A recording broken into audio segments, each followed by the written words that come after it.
Welcome to the Geeks of the North, a hobby and gaming podcast on the Belle Province.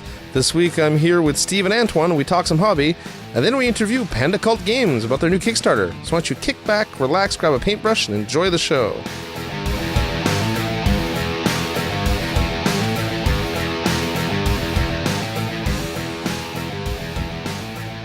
Welcome to another episode of Geeks of the North.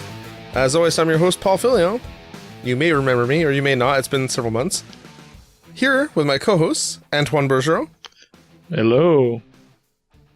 And my other co-host, the mostly sober B. Steve. Hey, Paul. I hear you've been hitting the liquid English pretty hard tonight, so... Not pretty hard, just a bit. I need to have my English flowing for the real main show. Well, I heard you pouring that last glass of scotch, Steve, and if it's... is it supposed to be an ounce a second or something? We're in trouble. That's all I'm going to say. It's more than an ounce for sure. Well, I know because I heard you pouring for like 3 seconds. So, and that's after your beers and stuff. So we're going to be in good shape. Anyway, guys, it's great to be doing a regular show with you. It's unfortunate Yom couldn't make it.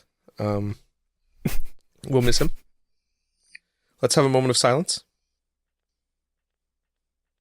And if it's too long, you can edit it out. That's right. Actually, when I run the filter to auto-truncate silence, it's going to remove the moment anyway, now that I think about it. So. Yeah, so it has been a couple months since we've recorded. Since we recorded the main show.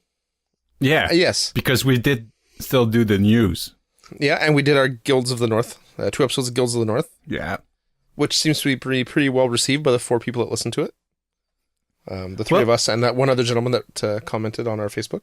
Well, actually, Paul, I don't know if you noticed, but we've got mentioned by Steamforge on their latest blog post, so maybe more listener will catch up on the show. No, I missed that. Welcome to new listeners. Oh, that's pretty awesome. Maybe we'll have 5 listeners. Or that's 6. Okay. We don't do it for listeners. We do it for us. Or something. Well, it's I don't know why we do it. It's fun. We do it. So. And I'm practicing my English. So that's right. Out one too. So that's good. And I'm practicing my radio skills. And just in case I need another career. And my editing skills. Yes. Like that sound, I'm going to have to take out of this podcast. Exactly. You have squeaking editing to do now. See? Or I'll leave it in as a reference so people understand what I go through, but that's okay. I have also been drinking, so life is good. This is my 3rd pint of cider, so... And it's late. We're starting at 11:30 at night, too, so we're on track, guys. I'm bringing you 6 cans tomorrow, so you'll be good for more recordings. Excellent. We can record all night. And to be honest, I should have been drinking. All right, so we're going to do a regular show, which means we're going to do our hobby and games, but because we haven't done a show in so long, we're going to condense and highlight. We'll do highlights. Otherwise, we'll be here... Well, actually, we won't be here that long because it's been really crappy a couple months for gaming. It started out good and then kind of died. Yeah. And then I think for the second half of the show, we're going to have an interview with our friends over at Panda Cult Miniatures, talking about their upcoming Kickstarter. So that should be pretty cool. Well, upcoming is a wrong term. It's going to be live before we record. Or at least before we release. The Kickstarter go live in 3 days. That's true, eh? Well, you never know. I thought it was further down the road. No, 3 days. No, it's like right around the corner. But that's okay. Who knows? Maybe we can get them on... well, summer is almost done. We got connections, you know? You know people. I know Jonathan's wife. Like, I know who wears the pants. I don't think that part is the problem. It's not contacting them. Yo, I think they're actually at Dragon Con. Yeah. So they are going to be brutally wiped out and then launch a Kickstarter. Should be fantastic. But that's okay, because I can speed edit that, no problem. It'll probably be less than family friendly. We'll just put a little warning. It's all good. Can we swear on that main show too, or no, Steve? You have to be good. Okay, bad Steve. So let's talk a little bit about my hobby. I've done a ton of stuff. Well, before that, we had some cool stuff on the web. Yeah. Oh, I always scroll past that in the doc. I suck. You know what? We should have someone else host this. Someone more competent. I know, Paul. More I found it this time, though. That's why you bypassed it. If it was Antoine who found it, you would have, step on it and talk about it, but... No. I'm just doing a yum of myself. Wow. Oh, come on. Don't be like that. So, actually, the cool stuff on the web this month, well, for this episode, it's a series of animated GIF from an artist called, his username is Steel Joe on DeviantArt. And you have lots of 40K related animated GIF. It is awesome. And some are really, really big images. The time he put into them, and they're in kind of a 16-bit Super NES art style. Yeah, it's awesome. I'm looking at Sisters of Battle one. Yeah. Wow. All the Imperial Armor tanks as well. I really should check out this doc more often before I go to record a show. This is amazing. This guy, wow. Yeah, it's awesome, huh? Folks, if you don't listen to anything else on this show, well, click the listen link. to this one thing. Go check this link because the link is in the show note, and it's really worth looking at. It really, really is. Yeah. I can't get over how awesome this stuff is. And like you said, though, they are huge.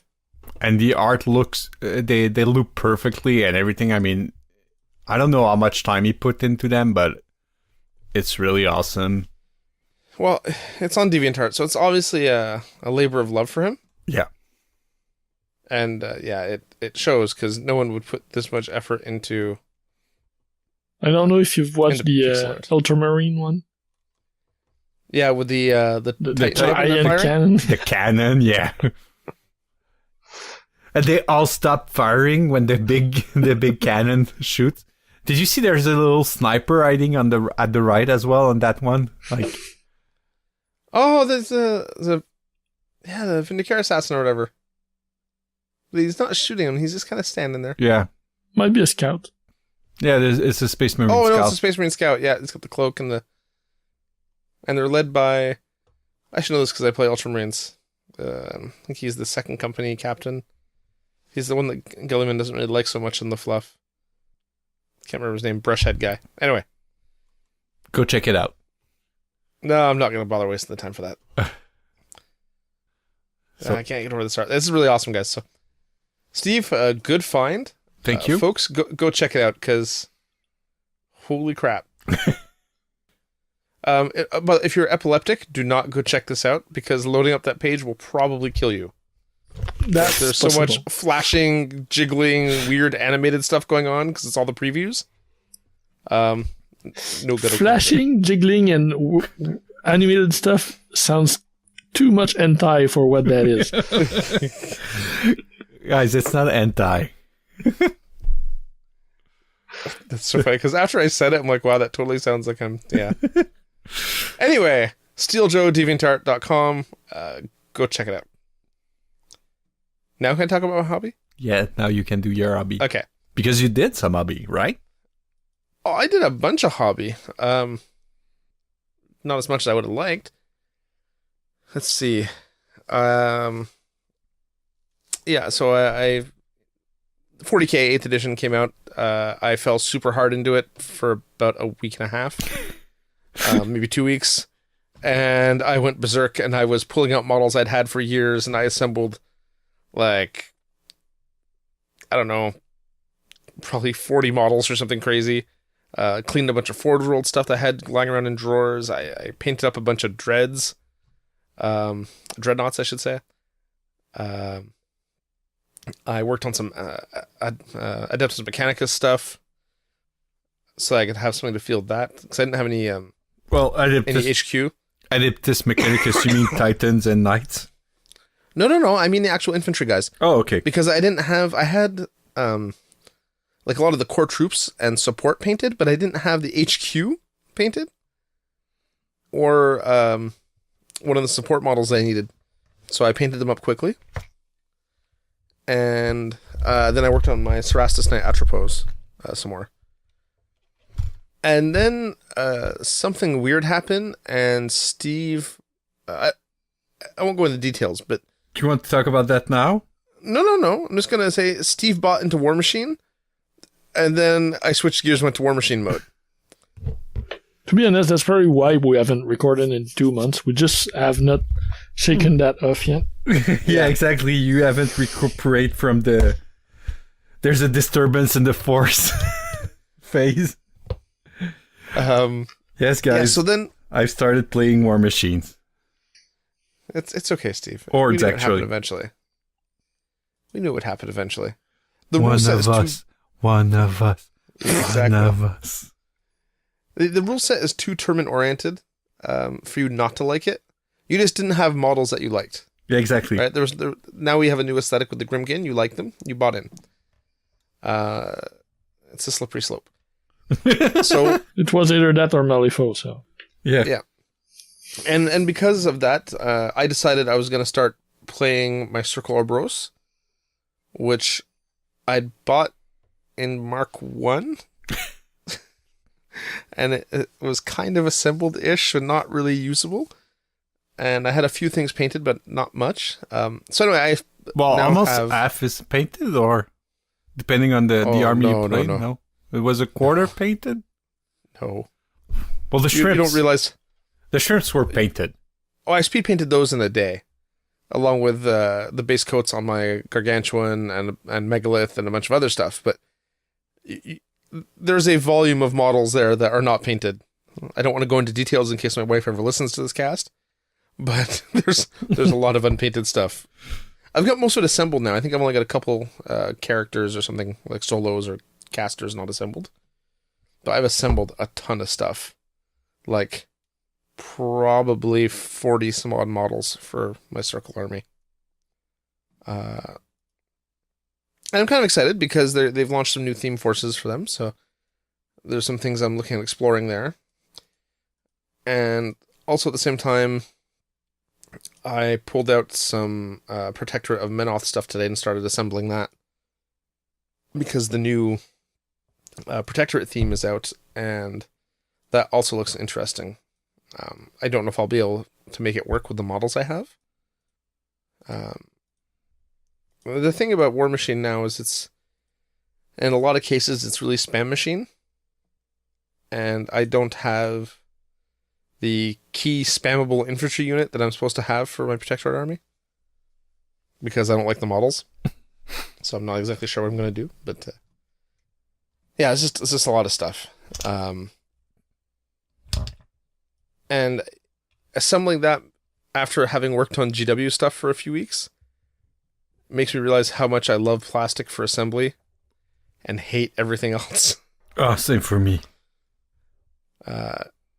Detail level. I don't care about the detail level and stuff. I mean, or rather, I shouldn't say I'm not as picky about the detail level. Like I think models made of metal and resin have sharper details, but since most of what I do is playing with my toy soldiers on the table and not like display work, it matters a bit less.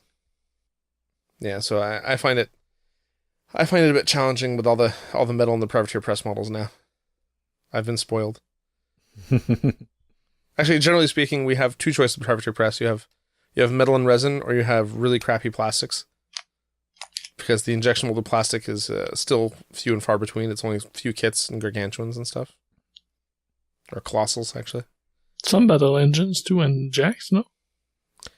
Yeah, some jacks, and yet like the meat thresher is the new plastic. Yeah, I assembled that. Recently. Is it RGW plastic, or it's their weird? Yeah, it is. Okay, it's not their weird plastic like they have plastic. No, they have the nice injection molded stuff as well, but they've only recently made a move to that, so it's only very few kits. So it's, the res stick or whatever it is very hit or miss, I find. Though I have to admit the newer kits they've made are better than the older kits in terms of like mold line placement and stuff. Well, from the Grimkin, there's not much mold line. And it's just weird texture, but it assembles well so far with super glue. But metals and plastic, some parts are a pain to assemble though. Yeah. Well, I think your battle engine is a... Yeah, it's metal and plastic, and like there's some smaller part, like his stool or bench where he's sitting, the rider. It's in metal and it's attached to a plastic part. That's asking to break for sooner or later, I'm pretty sure. Plastic and metal, that's a strange mix even for private press. I don't know other kits that have plastic and metal. It's all either resin metal or... it's resin / plastic. It's kind of the weird material. But they do have real resin that they usually mix with metal, and they have really rustic stuff like we had for... What's that game already? Relic Knight? Yeah, Relic Knights. Yeah, but it's... Yeah. Well, I've got some of the... actually, I got 2 battle box, and one battle box, the red rods are more bendable. It's the same material, they just have different batch, and exactly. The starter packs have been mentioned as being a bad mix. Yeah, you should actually, Steve, you should contact Privateer Press support. It's just a online chat thing through their website, and they'll send you a new unit to replace the bendy one, the squishy ones. Yeah. And if you're me, they'll send you the wrong piece 2 or 3 times until you give up. Well, so far I haven't gotten bad pieces, or Paul does that helpful for the whole group. Yeah, I get everyone's like. You got the miss package for everybody else. Yeah, and Privateer Press is always super responsive, and they try to be super helpful, but somehow I always get the wrong piece. And like the last thing I sent them about was Vlad 3. And I actually didn't finish typing the message because baby was screaming or something. So I closed the window. Somehow they got the message anyway, figured out who I was, because I guess I've messaged them before for replacement parts. And they sent me a part anyway. Now, it was the wrong half of the model. But still, you got a part. But I got a part, so they are super willing to help. In that case, like I said, I closed the window. I wasn't expecting them to do anything. I never got back to them. And then 3 weeks later, an envelope shows up in Privateer Press with half of Vlad in it. So that was pretty cool.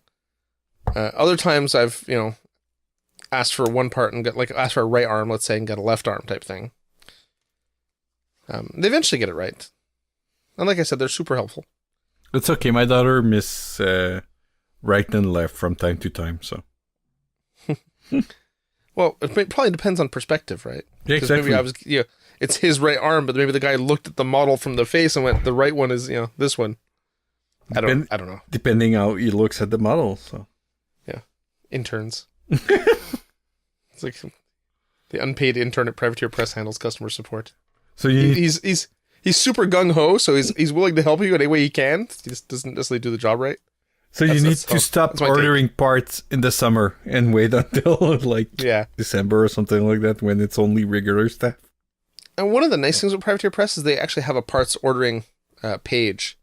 On their website? So, yep. So on their store. So you can go, and it's not everything, but it's a lot of different stuff. So if you drop a model and a piece breaks off and you don't know, like you can't find it, or it breaks coming, from going in and out of the bag. Or you drop it while putting it in your cars or something like that, like you did with your yes, model. Exactly.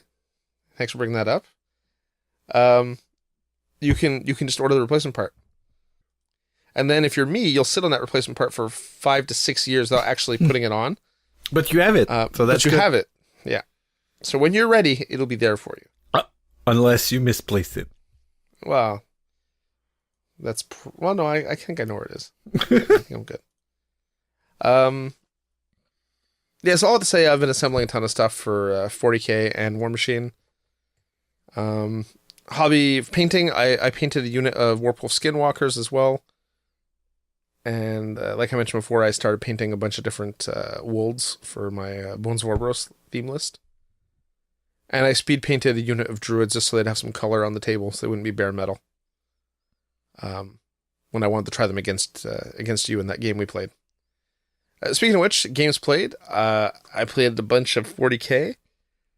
I played a game of Ultramarines, all Terminators against 80% G's Orcs.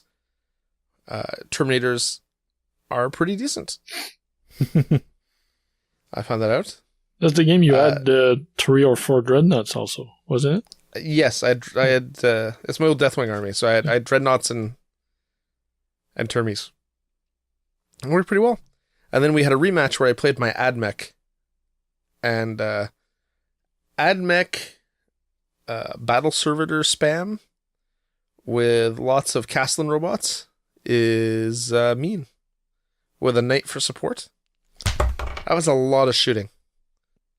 I have never felt so guilty playing an army ever.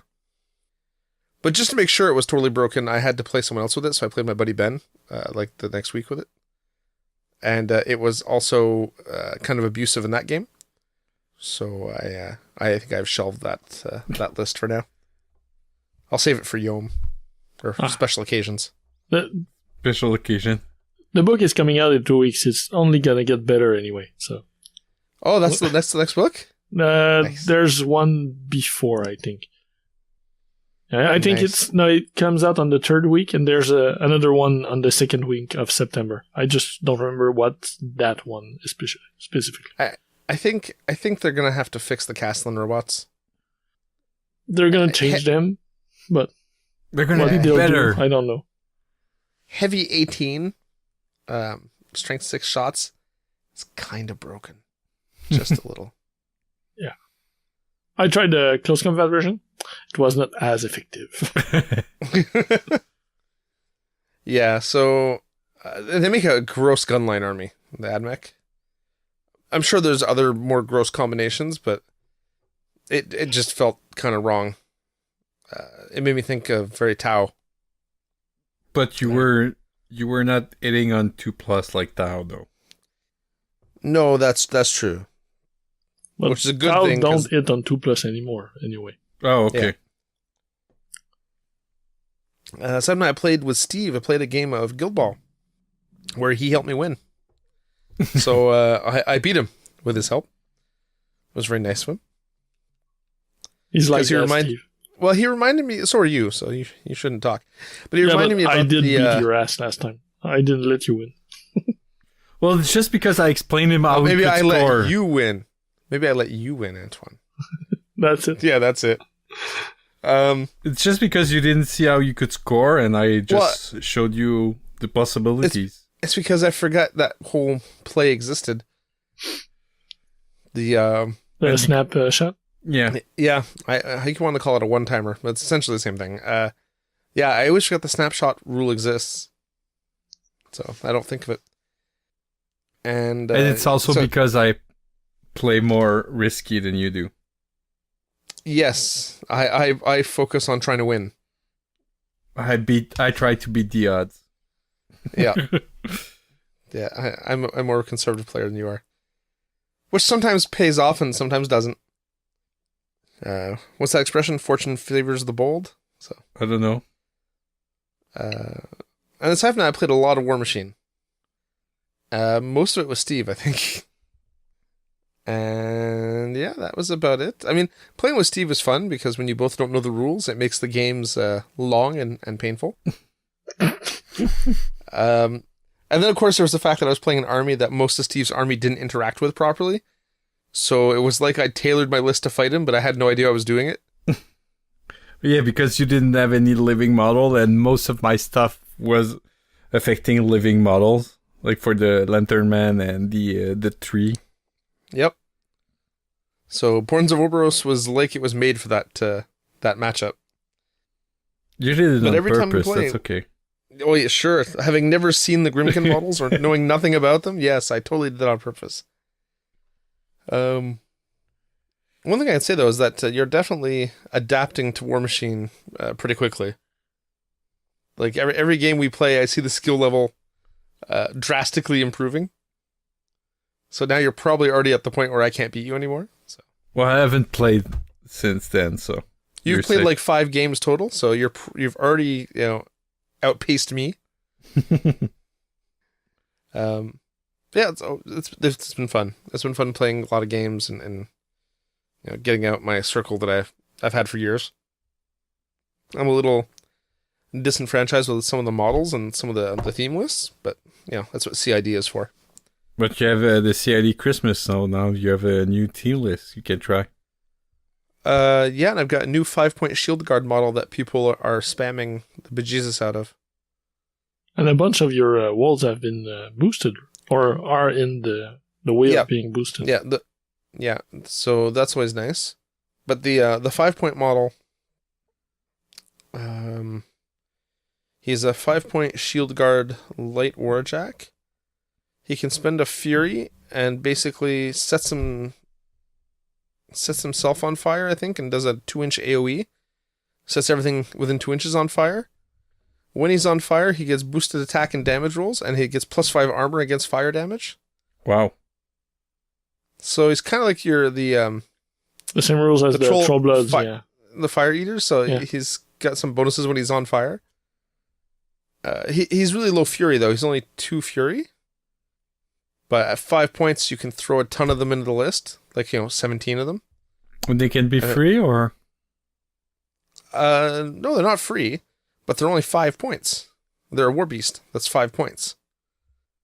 And if you take them with a caster that makes them, because they're constructs, makes them run and charge for free, they run in, they do their initial, they buy 2 more attacks. It's all boosted to hit and damage. With the right caster, I think their base power and strength is 12, so it takes up to 14. Or it might be 10 taking up to 12. But Weapon Master POW 12s, I mean, that does work. Oh, they're Weapon Master too? Well, no, they're equivalent of it because they get an extra die when they're on fire. Oh, yeah. So I think it's boosted, which means that on the charge it's the same, but every attack after that, they still have a boosted damage roll. But so, anyway, it's quite good. Is it the additional dice from the fire plus the boosted attack for charging? So you means you're on 4 dice? No, I think it's boosted. I don't have my Worm Room in front of me, but I think it's boosted. So on that first combat action, if they charge, they don't get. There's no benefit essentially, except from the boosted to hit roll. Okay. But then after that, they're boosted damage, if I recall correctly.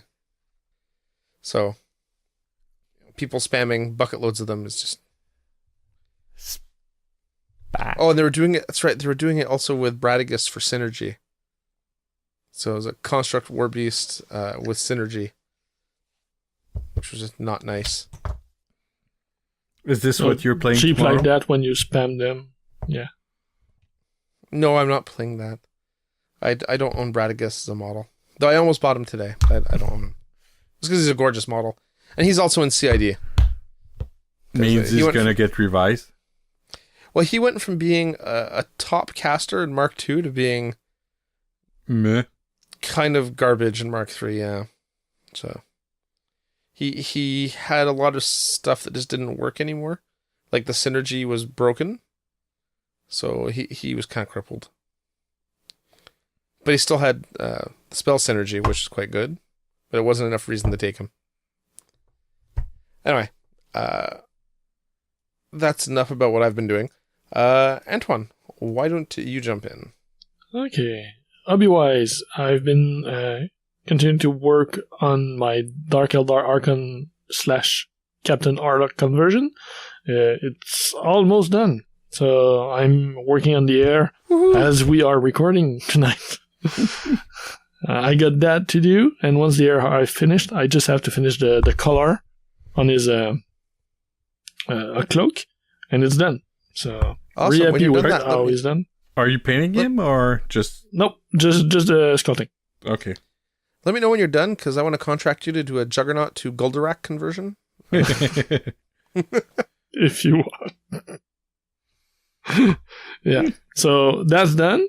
With the 40k craze 2.5 months ago now, I assembled everything I had for my Adeptus Mechanicus, which sounds a lot when you say everything. It's still just about 1,000 points, something like that. So I assembled all that and painted a unit of Skitarii Rangers and my Tech Priest Dominus. Really happy with them. They painted fast. I was able to find a scheme that I'm happy with, even with less detail. Like, I'm not picking up cables and stuff like that. They're just the same color as the armor, but they look nice. I'm really happy with how they come out. Yeah, they came out really well, Antoine. Yeah, I think the yellow cloaks makes them pop a lot, and it's not a color that we see for the Skitarii, really, so it helps them being pretty bland outside of that. And I push my contrast a lot, so it makes them stand out even if there's not much color on them. Outside of that, I've did some priming left and right, the meat thresher. I'm half done with the M113 from 3D Wargaming. I was waiting on transfers for that. It's been stuck like that for a month. I think it's all the base color I've been airbrushed on it. But I was waiting on the transfers to finish it, and I just got them today. So I'll be able to finish that soon. Because you need to do the transfers before you start doing weathering and stuff, right? Exactly. Yeah. And I have other tanks to do for him anyway soon, so I ordered a bunch of transfers, different colors, letters and letters and numbers. I got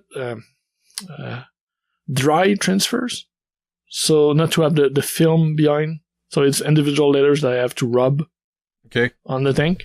Oh, yeah. Yeah. Remember when we were kids and they used to include those things in the Tamiya cereal boxes? Oh, okay. No, in cereal boxes you used to get them. Nope. No. Well, you didn't eat the right type of cereal, apparently. My parents were pretty granola back in the days. So No, we had Fruit Loops. We were choosing cereals according to the gift we had, and we didn't have that choice. So, but I got everything today, and I have a bunch of other things to do for him anyway. So I bought a lot to be sure I have everything and in multiple colors. So I'll be able to work on whatever type of color scheme I have to work on. And I got my Kickstarter from the Roots of Magic for their Acolyte Kickstarters. And they did a small contest for the first 10 people who painted one of the Acolytes. They could, they would win one wizard of their choice. So, I put everything aside and painted the Daedra, the Acolyte for the House Mirk, which is the House of Fear. And I painted her, and I rush painted her, but still happy with how she came out. And I was the first to finish my model. And to be honest, I think I'm still the only one that had finished one. So there was no rush in the end, but I am happy with her. And now that she's painted, it makes me want to paint a Ephaiscus Zant. I think I'm probably wrong on the first name, but which is the main wizard that goes with her, to be able to play it. Now that I have the real models in hand, I kind of want to get that back on the table. And they're really nice models. Oh, yeah. Some amazing sculpts. Yeah. And the game is so much fun. I haven't played the game yet, though. But the models is quick and dirty and just a lot of fun. The models are gorgeous. Yeah, now with I already got the extra wizard I won, and I got an Acolyte at the same time for him, so I asked to add it in the same batch to save on shipping. And so I think I have 4 different schools and Yom has at least one that I don't own. So we get almost more than half of the schools covered with real miniatures, and we can always proxies for the ones we don't have. So we're set to be able to play that soon. So, and there's not very many miniatures in the line at this point. No, it's 2 per school with 8 school. Yeah. They add some extra ones, like one of the wizard comes with a companion, a bear. Yeah. So add one. There's a bunch of demons for some of the scenarios. I think 3 different scouts. And there's 1 mercenary. Oh. Well, those models are not on their web store, apparently. No, they're still from the Kickstarter. So they have not been added yet because he's waiting on one last model there is a production's delay, yeah. So once that is done, he'll be able to finish and put the rest on the website. What are these crazy people who actually want to fulfill their Kickstarter before they start selling stuff? Yeah, what's wrong with that? Huh? Don't they know how Cool Mini and Ninja Division do it? Yeah. Have you got your Ninja Raiders now? Your Rail Raiders? No. Yeah. Not yet. No, they probably sold my copy at Gen Con. Yeah, probably. Well, we've seen them pop out now. Some people have started receiving them, so you'll probably get yours soon. I've been keeping an eye out for the email, so I haven't seen anything, so they haven't tried to contact me. Yeah. So everything should be good. Back to painting. The last thing I've worked on is some Gilbald, so I was able to finish Shank, which was on my painting table for a while. And with him, I got my first, for my full lineup, my 6 guy. I started painting the original 6 when I got the game back in a year and a half ago. I finally have 6 models. Yeah. From the Kickstarter? Yeah. So, no, I was not in the Kickstarter. I bought them from somebody who was in the Kickstarter. I got them used and already assembled. And Steve. The only other one I've been working on is Minx for our buddy Francois. So I'm painting that in exchange for a boat. So she's almost done. I just have the mask to finish. And she was looking really good. Yeah. I want to say you disgust me a little bit, but only a little bit. For why? Why? Your painting level. You and Yom, it hurts.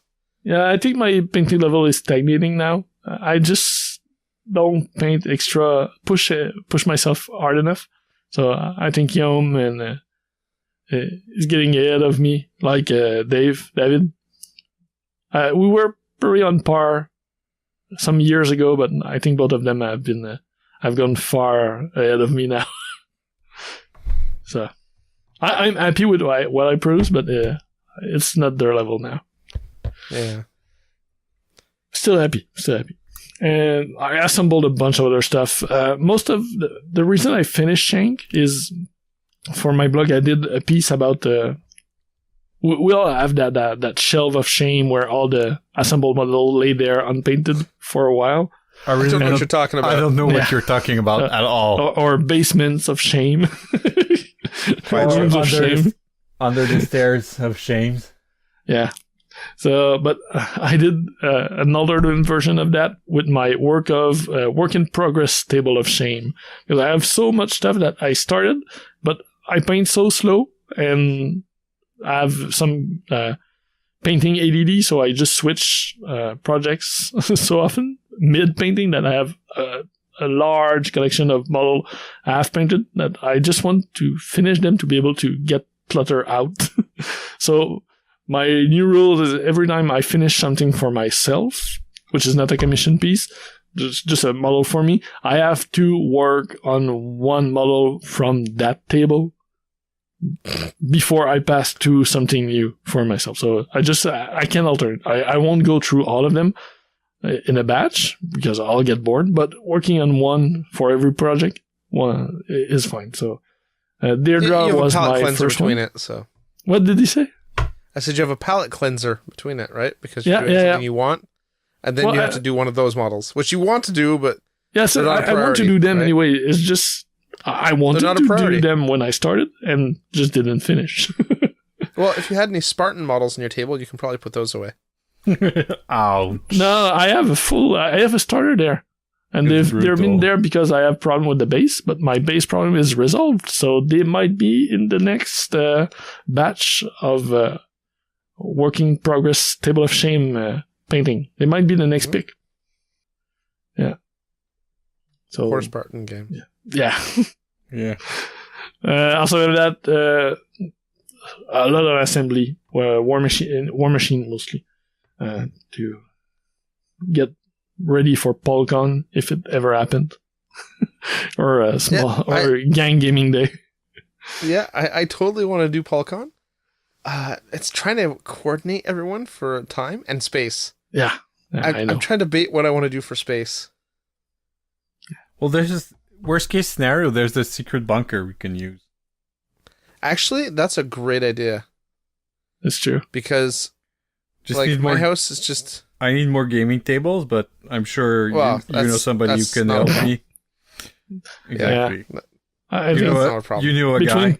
Between Paul and I think we can cover for a full 50-man tournament. So we might be good... Well, I think he actually meant the physical tables to put the stuff on. Yeah, it's also the folding tables. I only have one. I mean, I've got 7, 10? 6, 7, yeah. I mean, I had half the tables at the gaming store belonged to me, right?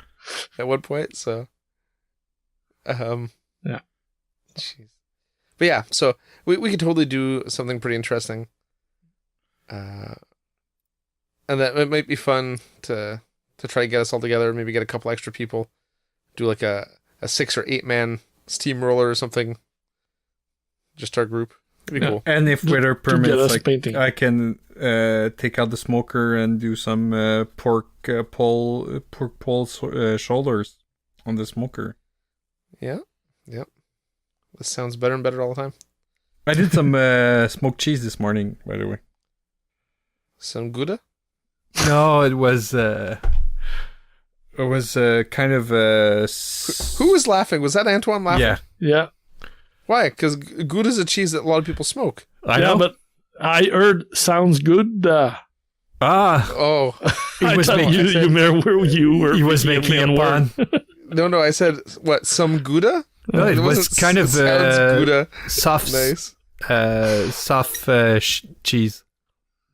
Like a camembert type thing? Yeah, kind of a brie cheese. Okay. But it's semi-soft.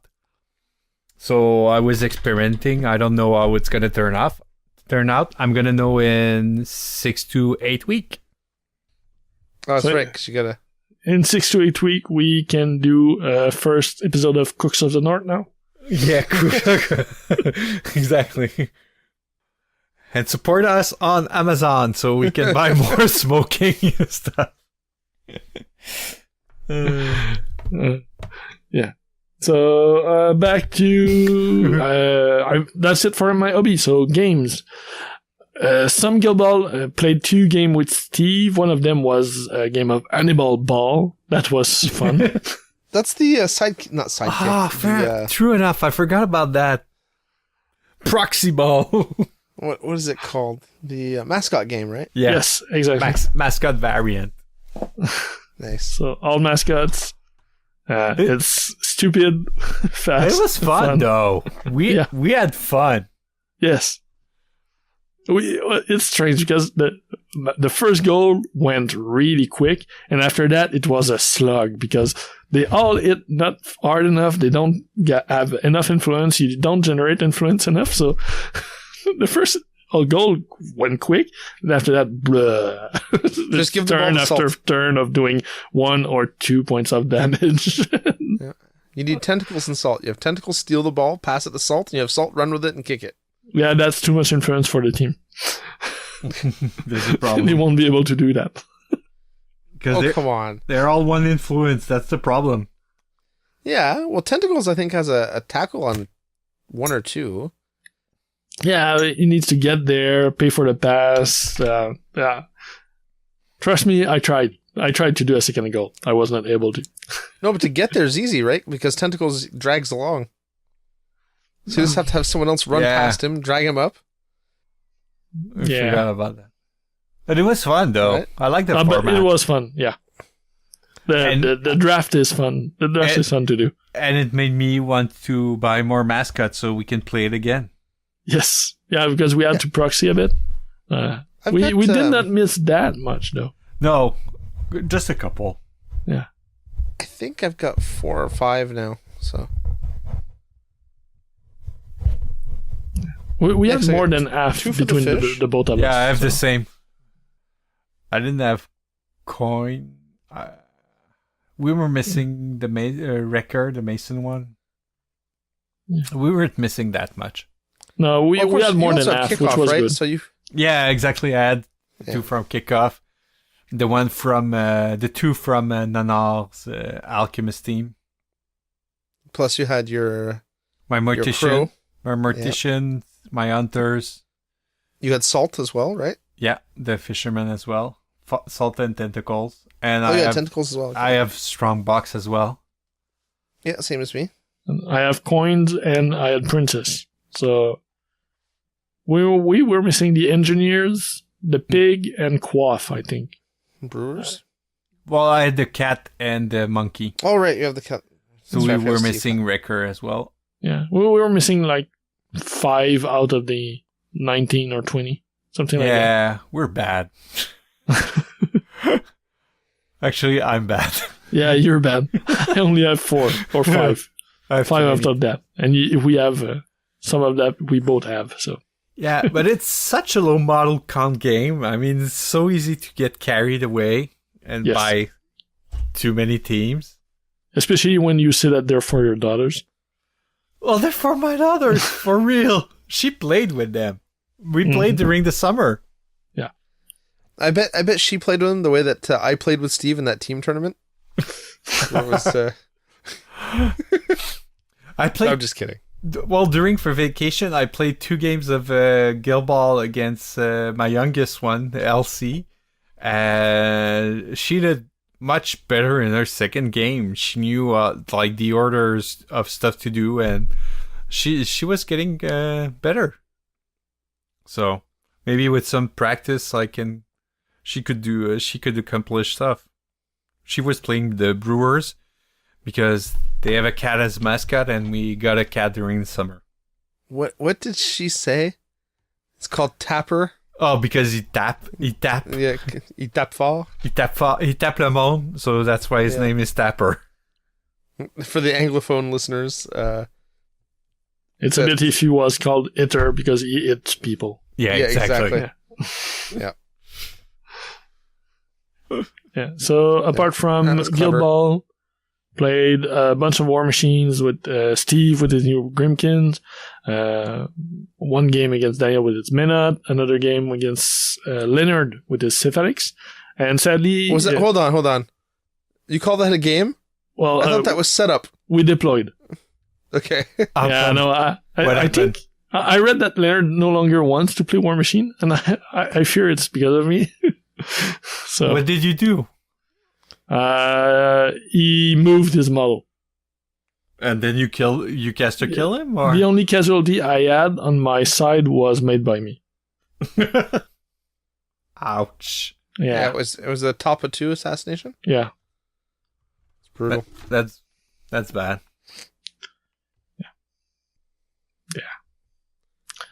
So You're But me, not one. I enjoyed the other games.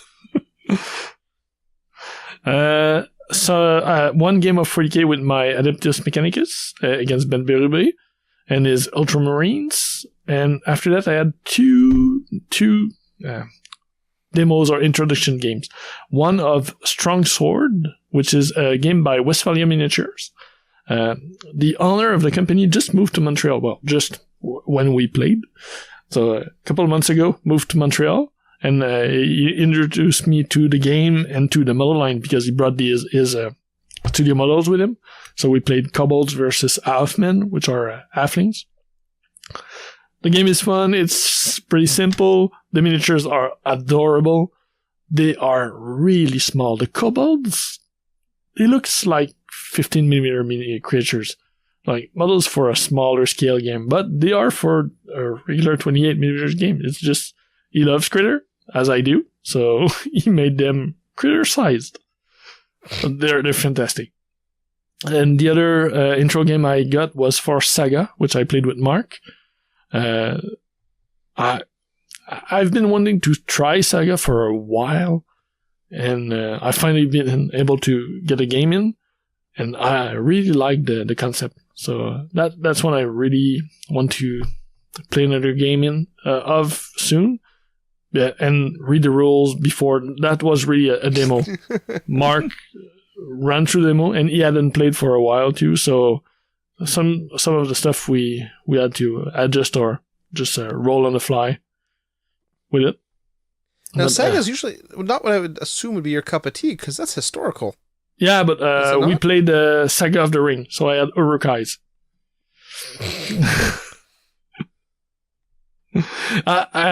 What interests me, I don't mind historical if it's medieval or further. Yeah. Like more recent stuff, I don't dig, but further than that, that's fine. And especially with Saga, there are a bunch of special rules that don't really fit historical anyway, that could appear as magic, so it kind of worked. You have extra shooting during a turn, so instead of saying it's historical, you could say, that's some woman that made a spell or whatever. So I played my Uruk-hais that way, and I have some Rohirrim, the warrior of Rohan, the riders, that I could build to have an opposing force and play some Saga of the Ring instead of just Saga. And a bunch of other players. I think Guillaume still have his Mordor force. Yes, he does. So I could play that with him too. Because Guillaume met with the creator of Saga. He came to Montreal for a business meeting and contacted us for the club. I was not able to attend, but Guillaume did. And what he got, speaking about it and speaking about Musket and Tomahawk, but everything about Saga sounds interesting, and I'm happy to say that it is. The fatigue, how you activate your unit, it's really fun, and it's simple but really deep. So it's a small skirmish, right? Nah, it's not skirmish. You play units. Okay. It's like War Machine, isn't it? Like kinda, yeah. Yeah. 35, 40 models. We played a 4 points game, and I think the usual size is 8. No, it's 6. And at 4 points, I had 8, 16, 28, 32. 32 models plus my warlord. Oh, okay. So 40, 45 models, yeah. So it's like War Machine sized. Yeah. What we used to call skirmish. Yeah. Remember back in the day we called that skirmish? Yeah. Because all we had as a reference was 40K? Or fantasy? Yeah, fantasy mostly. Anything less than 100 models must be skirmish. Yeah. But it plays faster because units all do the same thing. So it's not like War Machine where every individual model will attack and shoot somewhere else. And your options are pretty limited because you play with the battle board. So it was really fun. Yeah, you're limited in what you can do in your turn depending on what you roll for your dice. But because how it works is you have a bunch of dice. There are special dice with 3 different faces. And you roll at the start of your turn. And you assign those dice to a battle board. And that battle board, let's say, this die with the axe, if you put it there, one of your unit will be able to activate and shoot. Or this can activate and do a melee attack or move and stuff like that.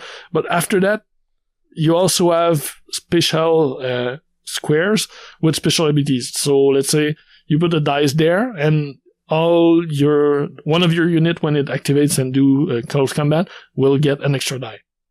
So everybody gets an extra die in it. So but you sacrifice activation by putting them more powerful. Okay. Which is good because when you activate more than once a model, you get fatigue, and fatigue can be used by your opponent to lower your armor or lower your attack. So it's really fun. And so I'll try to play it again. And the last thing I did, I played HeroQuest with my son. So we've been doing the campaign. We're at the 4th scenario now. No, I think you mentioned you simplified it a little bit, right? I did that last year when we first tried it, but this summer we've been doing the full rules. Oh, nice. Yeah, I go easy on him because he's also we're only playing the 2 of us, and I don't want him to run all 4 characters because it would be too much. And we picked the easier character. We're not using the sorcerer. But he's been running with the dwarf and the elf, so he has some magic. And I need to help him remember that he has spells and not just attack dice. But he's been pretty good. He's thinking about looking for treasures and looking for traps and stuff like that. Did you remove the D3 Minotaur card, or it's still there? Or no, it's not in my version. I think it's in Advance. Oh, okay. That's why. Yeah. The version I have is it's the base version, the base French version, so there's no multiple wounds on creatures. Oh, okay. It's really easy. Right now, you got about, I think, every equipment in the deck already after just 3 adventures, so I think he's going to steamroll the next 10 scenarios. Yeah. But he'll have a blast doing it. That's for sure. Yeah, which is fun. And that's it for me. I probably played other stuff, but I don't remember. It's been a long time. Yeah, totally. All right, Steve, what about you? Well, hobby-wise, I finished painting my Hunters. I had 2 models left, so I finished painting the limited edition Terran and Ulfer.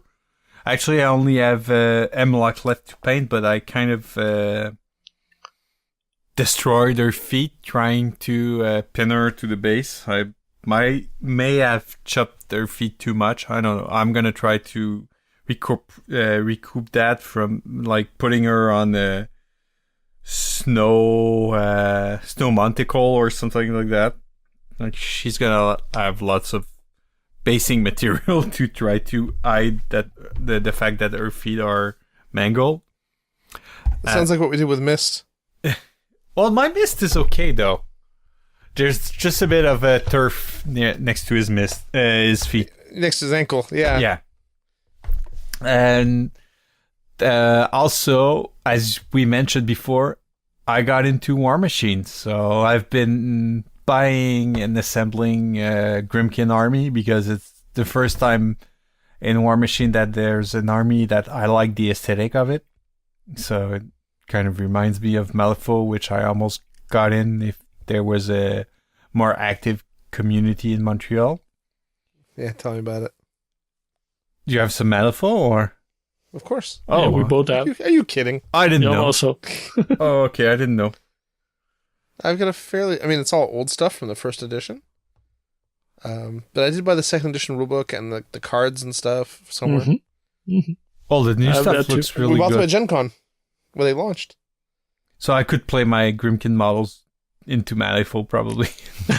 You could proxy them in Malifaux. Almost. I mean, I really like the aesthetic of the models. Like the child is really, really nice, and I like the creepy look of the nightmare, like the horse with a head inside of him, and all the gremlins creepy looking. Are they called nightmares? No, they're called something else, aren't they? Oh, frightmares. Sorry.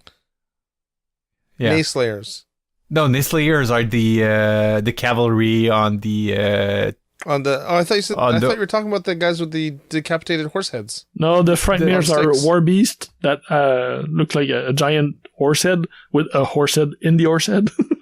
And a gremlin or head, like it's a head in the head in the head. It's like the alien headception. Yeah, headception. Yeah, the Nayslayer are really looking great. I have 2 units of them, and I really like the look of them, like the horses and like fire, like sparks where they the metal part hits the floor, and also the pigs riding the humans. Well, humans. The piggybacks. Yeah, the piggybacks are really nice looking, and pumpkins because like I've just painted pumpkins for my mortician for the base, so I have practice now. It's like a practice run. Yeah, exactly. So yeah, I got into War Machine, so I've been assembling that. And I've been thinking about the painting scheme I'm going to use for them. I'm going to go like old London Victorian theme, I think, with the bases, and try to find some lampposts on some of my bases, like especially the bigger bases, like the Skin and Bone, Cage Rager, and the War Engine. Yeah, we have, I know we've talked about before, we have some really nice press molds for like herringbone pattern and cobblestones and stuff like that. Exactly, I want to use that and buy some putty from Amazon, probably some mini putt, because we've talked in our Facebook chat, I didn't find them in the Canadian Tire anymore, so guess I'll need to buy them from Amazon using our link. Milliput's pretty affordable. Yeah, I know. An epoxy putty, especially if it's for something like that. And it's pretty sturdy, so when it dries up, so. Yeah, I think it's actually a bit harder than green stuff. Yeah, I think so. Which means it maybe isn't as nice for sculpting stuff. Yeah, but for press molding, I think it's going to be alright. Fine. Yeah, exactly. And I think that's pretty much... Oh, I've been painting my Kickstarter from Thierry TH Miniature. Yeah. I've painted 2 more pieces, and the third one is in progress. So I'm going to... I have 1, 2, 3, 4, 5, 6 pieces left. The most of them are the bigger pieces. And I'm going to be able to finish them maybe just in time for the next Kickstarter. Who knows? Are you going to send us some pictures of the finished terrain to post? Yeah, I will. Awesome. And that's pretty much for hobby. I mean, yeah. As for gaming, I've been to 36 tournaments? Yeah. No, actually, two Guild Balls tournament in Gatineau. There was a farmer launch event last weekend, which was pretty fun, actually. It was only 6 players roster, and we were 6 players at the tournament. But it was only 6-player roster instead of like the full 10 now, and each guild had access to harvest marker like the farmers have, and each guild had bonuses depending on your guild and everything. It was a fun event. And also, I've been starting playing War Machine, as we talked earlier, with several games, 2 games with Antoine, and several games with Paul. I mean, 3, 4 games against 4, you? I think. Yeah, I think 4. So after playing 5 games, I felt pretty confident, and I went to my first War Machine tournament at the Abyss as well. The tournament was organized by Philippe Daigneault, who used to be a press ganger when the program was running, but he's still running tournament because he likes the community and out of goodwill, I guess. Yeah, he loves the game, so. Yeah.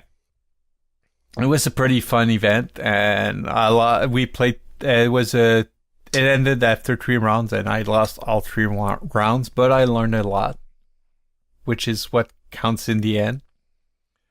And I think you're kind of like a pool shark, you know?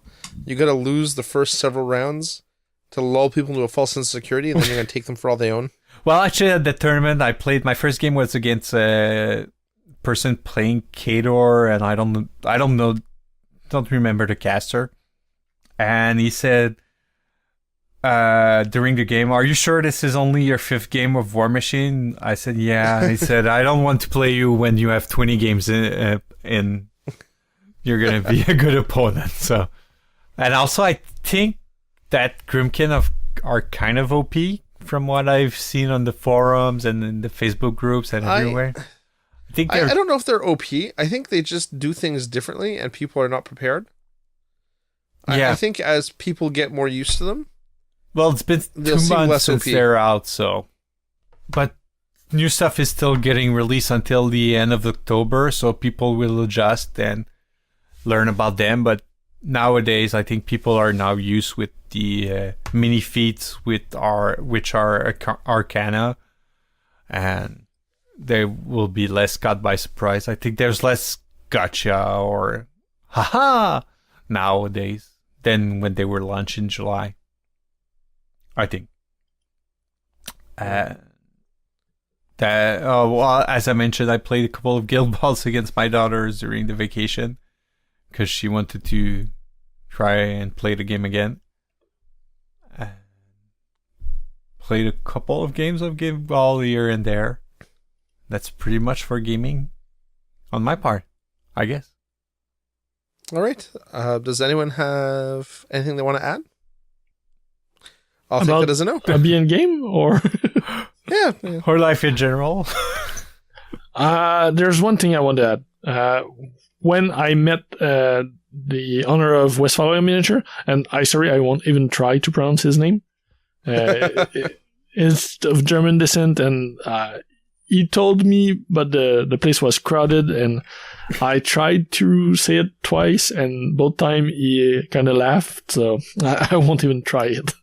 But he gave me some simple miniatures from his line, and I'm putting aside 2 of them, and we will make a raffle for our listeners. So Our faithful listener. yeah, so I'll have one Halfman Swordman, and also one of the 28 millimeter the humans. It's Trula, a human paladin, which she's dressed in winter clothing, so full plate armor with a giant fur cloak, a hat. She's nice. Paul, you have one of those. Yep. Yeah. Very nice model. Yeah. So Super model. we're gonna pick a lucky listener and send them those 2 minis. So how do we do that? Well, since we're in Quebec, we need lots of rules and everything, and then answer a question, or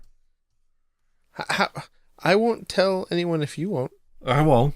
We could ask a question though, just to make it. No, it make doesn't sure matter. It's the value is so small that it doesn't matter. Yeah. But the question could be easy, like, what game did I pick up this summer that I would have Swore you'd never play? yes, where I've never played because I didn't like the mini. That could be the question. Nah, that's bad. No, I want something, and We'll I want figure it to out. make it interesting for people. So go on the Westfalia Miniature website and just let us know in the either by email, in the Facebook episode, or Twitter, or whatever means to contact us. Let us know your favorite Westfalia Miniature, which model you like the most in their line. And from everybody who enters, we'll pick somebody at random in And a we're couple excluding episodes. our family. Well, yeah, that's standard. Well, yes, contest because stuff, I'm sure our Our sparks our are parents listening and to our the- spouses. Yeah, exactly. Yeah, they're listening to our bladders. If you think Christy wants one more miniature in this house, Yeah, you are wrong, sir. I thought Susie will want that as well. Yeah, exactly. So it's for you, listeners. All right. So I think that's it. So why don't we take a break, and then we'll come back with our interview of Panda Cult Miniatures. I was going to say Barnacle Bay Miniatures. Where would that even come from? It's the Cult of Barnacle Bay. That's the name of the game. Oh, right. I was just changing the company name while I'm at it. Right, so we'll take a break, and we'll come back with Jonathan and Heath, and then we'll come back and wrap up the show. So we'll be right back, geeks.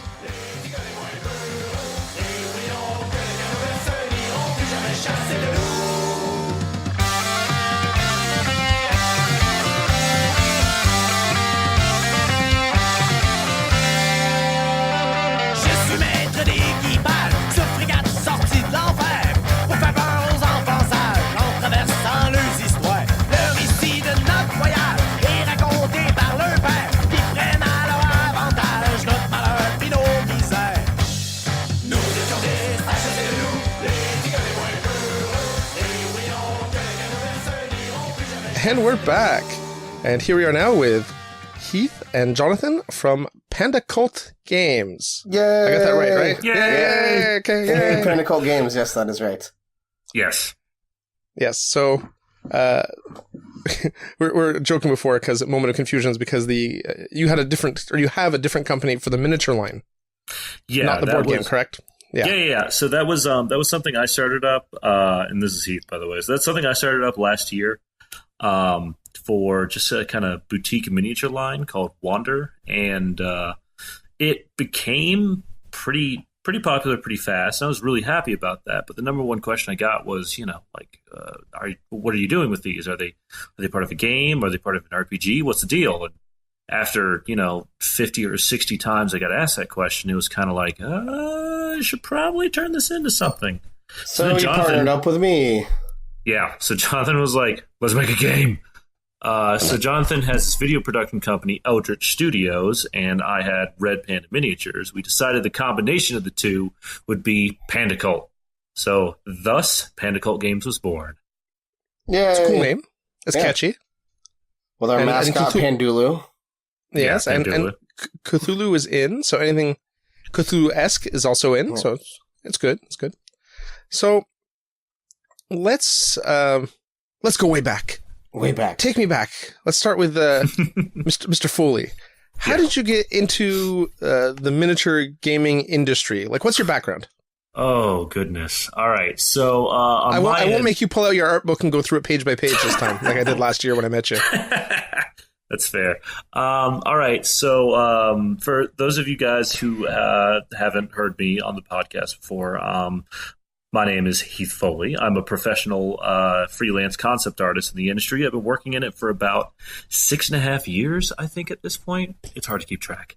So that's a long time for miniatures and gaming. It really is. And it feels like it, too. No, I've loved every year. It's been fantastic. No, I went to how I got my start in the industry. I actually went to art school with a friend of mine in senior project, and I remember very specifically after we got out, he contacted me and said, hey, there's this little company called On the Lamb Games that I'm doing some art direction for. And he remembered this Redwall project I did years back. Shocker, I was drawing animals in armor, which will become prevalent in a minute here. But their game, Brushfire, was all animals in armor. So he was like, you would be a perfect fit. Like, you should do some art for these guys. And I was like, okay, yeah, I'm on board. I got nothing better going on. I was working in a warehouse doing IT work back at that point. So eventually he brought me on. I did some illustrations. I really enjoyed my work. Didn't hear from that company for another year until he finally got back to me and said, hey, we dropped that old art director, but we really loved your work and want to keep working with you. Are you available? And I was like, yes, give me all the work. So, yeah, I started working with them. They took me to Gen Con, my very first Gen Con about 6 years ago. And from there on, I met Ronnie Renton from Mantic Games, who was right at the beginning of working on Dreadball for that Kickstarter. I got picked up at the end, and I think I was doing 6 designs a day because they were going through some crazy stretch goal stuff at the end. And from that point on, I've been working in the industry, doing freelance work. That's pretty interesting. Yeah. I mean, and that's, what a time to get in the industry when Mantic was first making a go of it with those huge Kickstarters, right? Oh yeah. So that gives you a lot of street cred. Yeah, that was a beautiful thing. I mean, I was when I haven't worked for them for a little while now, just because they've got so much stuff going on with their Walking Dead games and whatnot. But in that whole rise of Mantic growing like day by day, and I was involved in a lot of their Kickstarters, all of a sudden it was like, oh, you're Heath Foley. Oh, I saw your work. Which is still a hard thing for me to believe when someone's like, oh, this is a Heath Foley piece, isn't it? I'm like, how do you know me? It's still peculiar, but I'm starting to get used to it. You're an industry name, Heath. It's that Artist it still of the sounds stars. weird. I like drop your name all the time in conversation. Like, do you know I know Heath Foley? Like, I've met him before. He won't remember me, but I've met him. And their counter response is probably, "Oh, I'm sorry." Hey, if nothing else, Heath, you are one of the smoothest men I have ever met in my life. I'm glad you don't use your powers for evil, because there'd be a lot of naked ladies. Just saying. I'll take your word for it, Paul. How about that?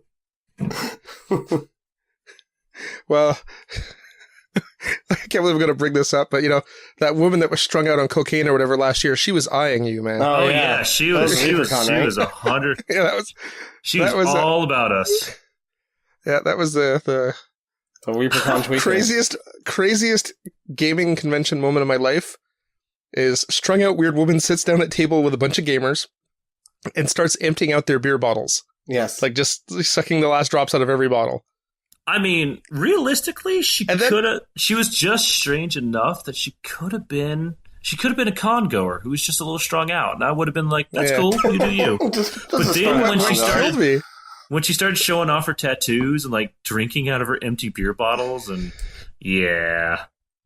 What killed me was when she sat down next to Paul from that 3D printing company. From Trenchworks, yeah.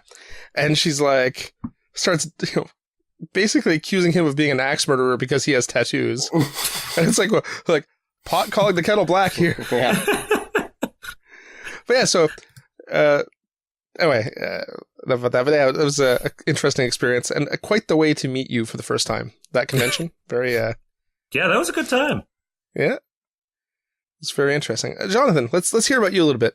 All right, so my background for gaming or before gaming? Like just straight start off with my gaming cred or before gaming cred? In the beginning. In the beginning. There was this young man named Jonathan, and he did video production for a living. I worked for Discovery Channel and a bunch of television shows. And then I quickly realized working on television is awful. It was cool. It was a great learning experience. But then I heard about this little company in Georgia called Cool Mini or Not that was looking for a full-time video guy. And then that's where I got my first foot in the door in the gaming industry, which was super awesome.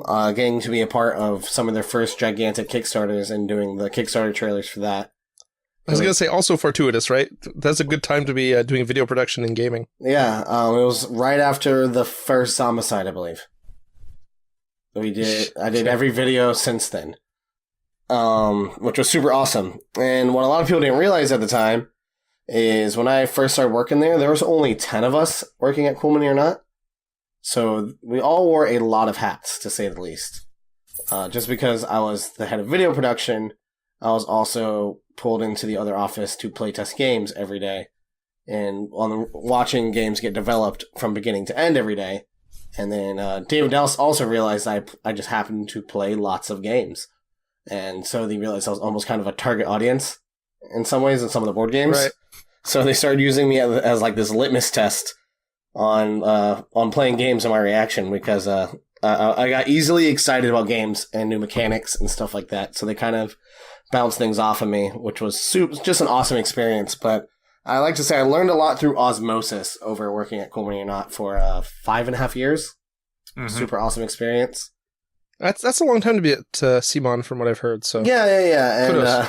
And I just wanted to get out of there. I loved working there for the time I did, but I wanted to move on and do my own thing, and that's when I started Eldritch Studios.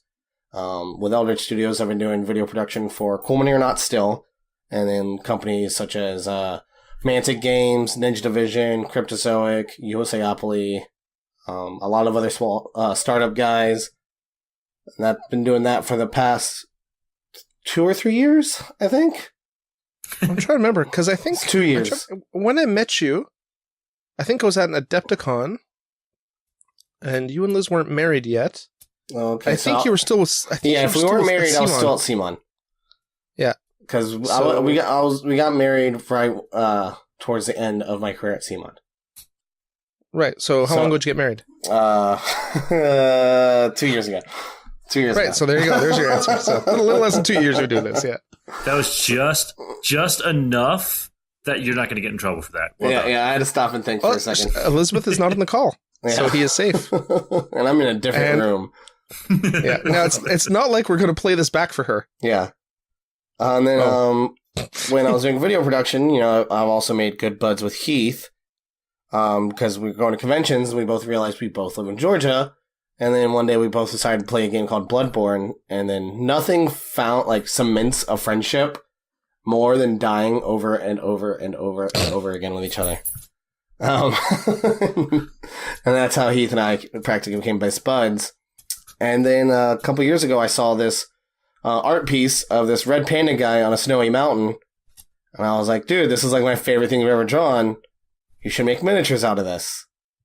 I was like, if the miniatures are successful, we should partner up and make a board game. And here we are today, launching a board game that just got successful on Kickstarter. Yeah, just that's really successfully awesome. funded today. Yeah. Congratulations. So right about at 20, 27 24 hours in? Yeah, 27. I think it's actually 27.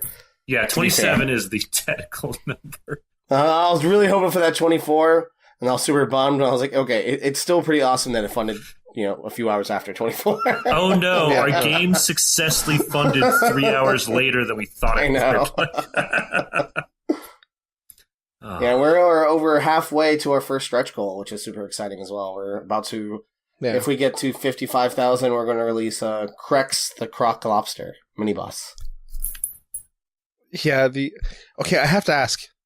Who did you get to do the voiceover for the Kickstarter video? Oh, a lot of times I hire voiceovers through a website. Okay. I do it like with Cool Money or Not and USAopoly. They give me a script, we go over the script, and then I hire a voice actor third party. Okay.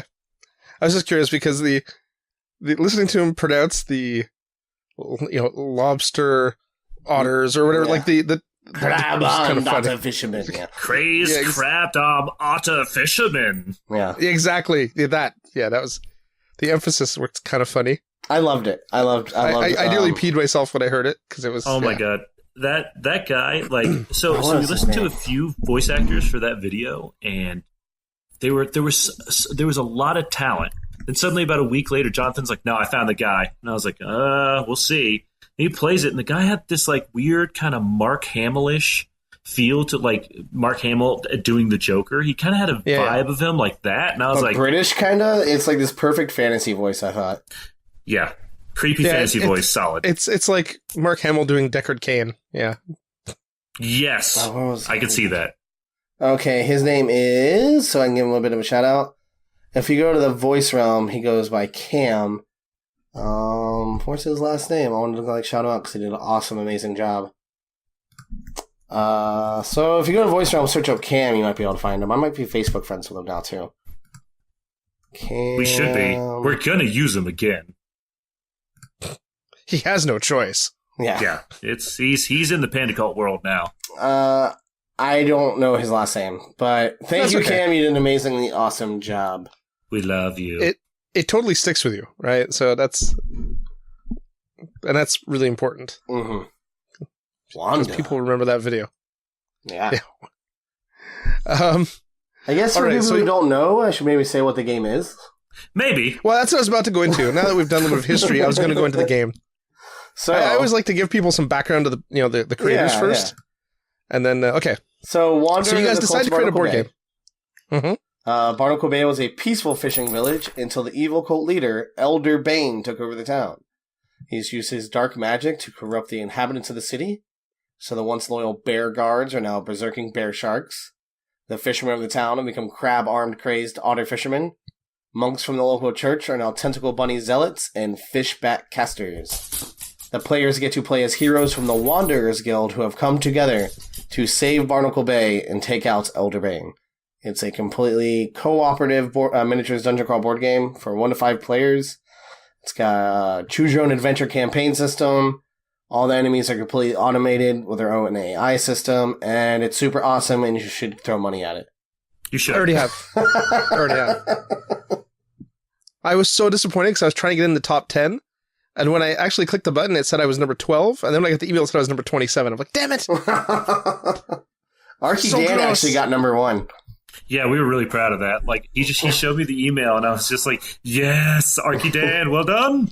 So that's Dan from Tectonic Craft Studios for everyone is. else in the world Yes, who doesn't know yes. where Archie Dan is. I'm bad at my you shout-outs. insider people. Yeah, it's okay. It's all good. I'm here to interpret.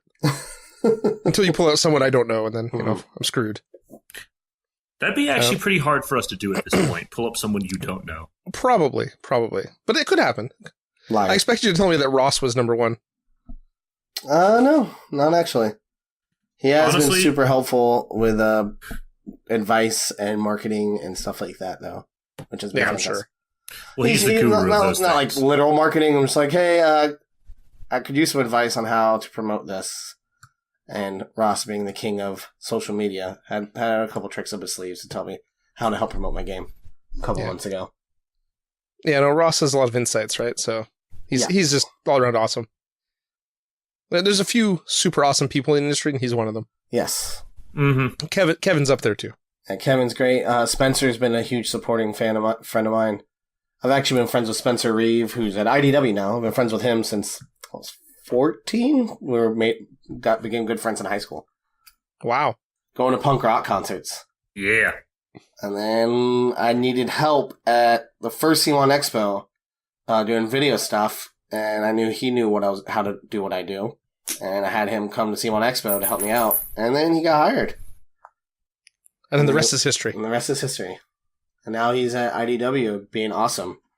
He's like a mover and shaker over at IDW. We were at Gen Con, and I literally watched him demo something like 8 games in a night. And I was looking at him like, dude, how many games have you actually demoed here? And he was like, over 150.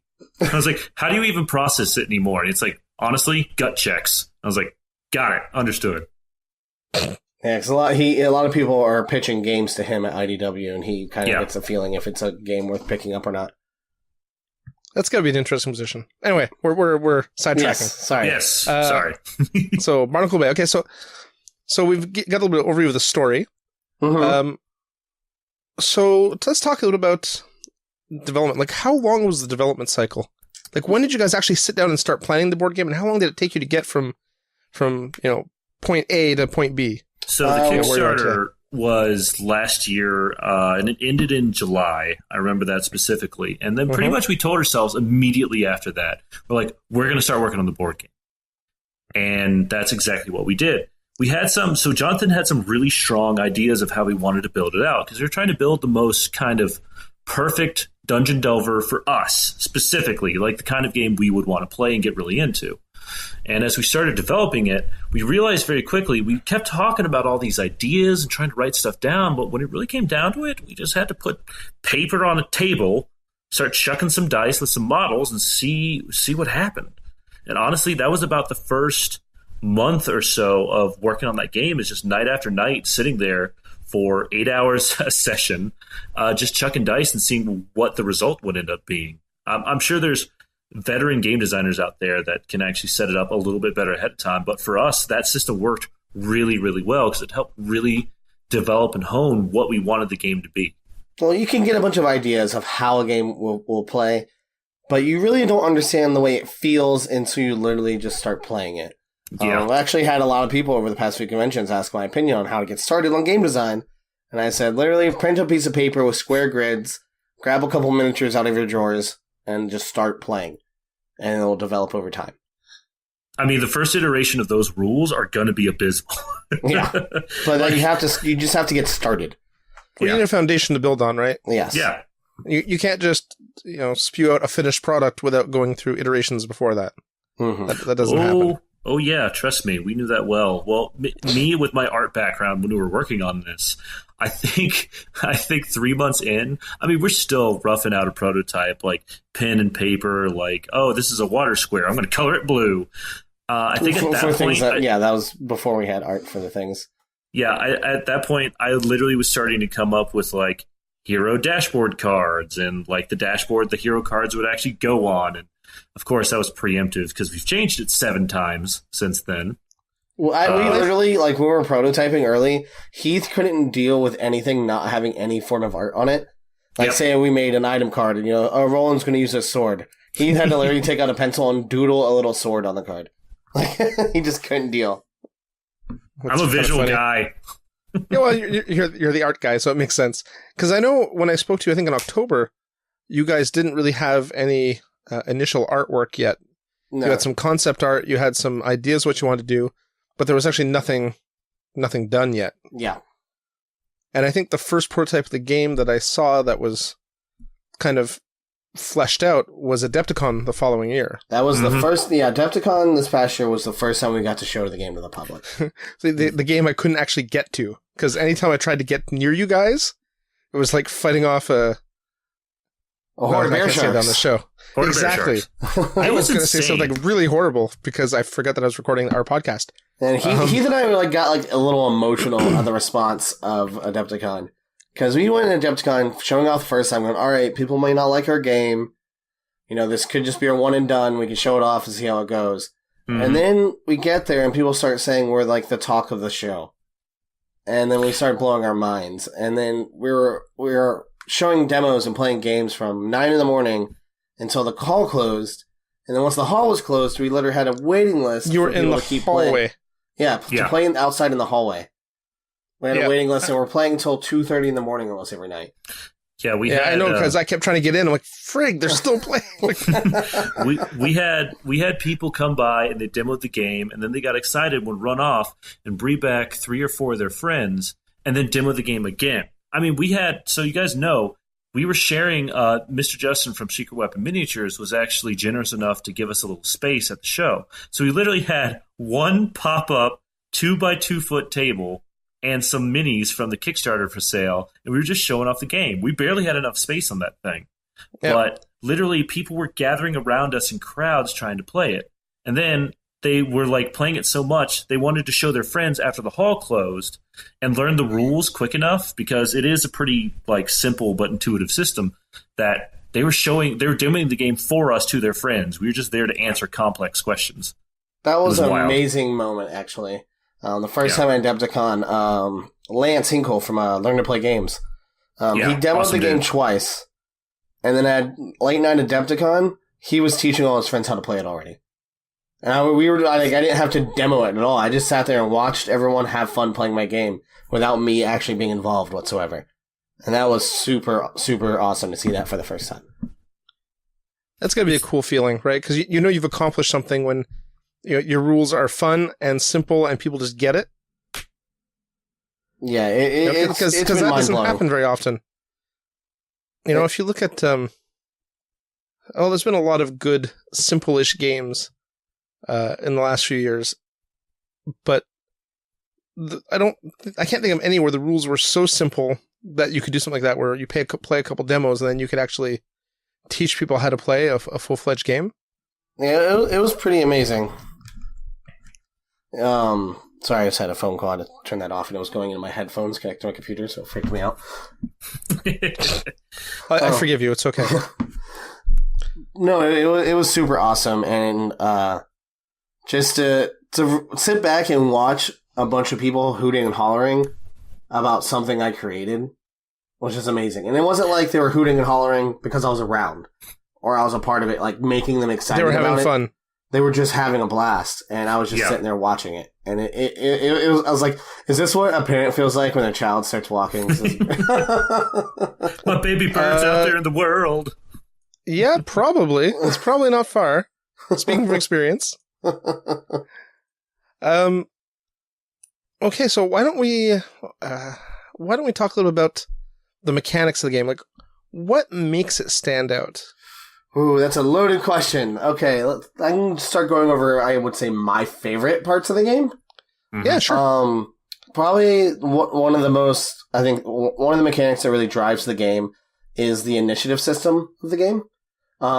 So instead of what we all take turns in a circle, like most board games, there's an initiative board that has cards of each character and enemy that are in the encounter, and those are shuffled and placed on the initiative track, which has been done before, but we added some more flair and made it a little bit more different. Heroes, when enemies attack, they are always going to attack closest target. But closest could be a tie when there's multiple heroes in the same space. So to break that, you always refer to the highest hero in the initiative order. So there can be a situation where Ibexus, the squishy goat wizard, is higher up initiative than Tank the turtle and is about to get squished. But on Tank's turn, he can take his whole turn to jump to the top of the initiative and start blocking for his friends. It gives this kind of ebb and flow feeling of heroes actually jumping up to start blocking for their friends, or taking the whole turn to jump to the bottom of the initiative and getting out of the way. It like, just in my mind, it made me imagine the heroes jumping around the battlefield a little bit more. And then also on the initiative trackers, each space on the initiative board also has bonuses to each, depending on who's on where. So, for example, spot 1 grants anybody who's in that space +1 defense. Spot 2, anyone who's in spot 2 gets +1 attack. Spot 3 is +1 movement, and then that's repeated. Which, the catch is that also affects whatever enemies are in those spaces. Yep. So you shovel the initiative, all of a sudden Bear Shark is doing 3 damage instead of 2, which is a lot of damage at level 1, being a character like Kira has 3 HP. So heroes are going to have to jump up and down the initiative and change the flow of the encounter to try to avoid enemies getting the bonuses that are most dangerous while trying to get themselves the bonuses that are most effective to them. Mm-hmm. Okay, now, is initiative done once per encounter, or is it done every turn of the encounter? It's done in the beginning of an encounter, but characters can jump up and down the initiative. Right, so it changes by characters moving around in the track. It's not like every combat turn or something you No, it's reevaluate initiative. You do it once, and then your characters can move up and down the track by sacrificing their action and stuff. Okay. Yeah. And then when you get to a new encounter, which also talks about another thing I like about the game, is the double-sided encounters. So all the boards are double-sided, but one side is above ground, the other side of the tile is actually below ground. There's multiple tiles connected, and you cannot move from an above-ground tile to a below-ground tile. So characters are going to actually have to defeat encounters above ground, get to a ladder token, and when they get to a ladder token, they flip that tile over, and then that character is actually underground, which can connect to another underground tile, and then you spawn for a new encounter, which shuffles the initiative deck all over again. Mm-hmm. That's very cool. Thank you. So I really fun. I wanted to give that video game feel of going up, then over, then back down, then coming back over again. Resetting the tile. Yeah, the intro scenario is very simple. So a lot of ones that people have seen is just that one big tile flipping over to connect to a small underground tile. But the scenarios we have planned normally have, for the real missions, normally have about 2 to 3 large-sized tiles on them.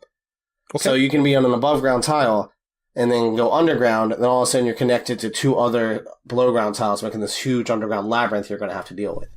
Yeah. And then that character's going to have to move over to a tile to the right, and then go back off ground on that tile to get to the end objective. It's kind of hard to say with words without physically showing it, but hopefully it makes sense. Well, I think I understand because I've seen, well, at least I understand because I've seen some of the gameplay videos. Mm-hmm. Like the one where you had to correct Heath because he was not rolling the right number of dice or whatever. I do pretty art. I don't math. Said this guy running a Kickstarter. Yeah, exactly. Like, yeah.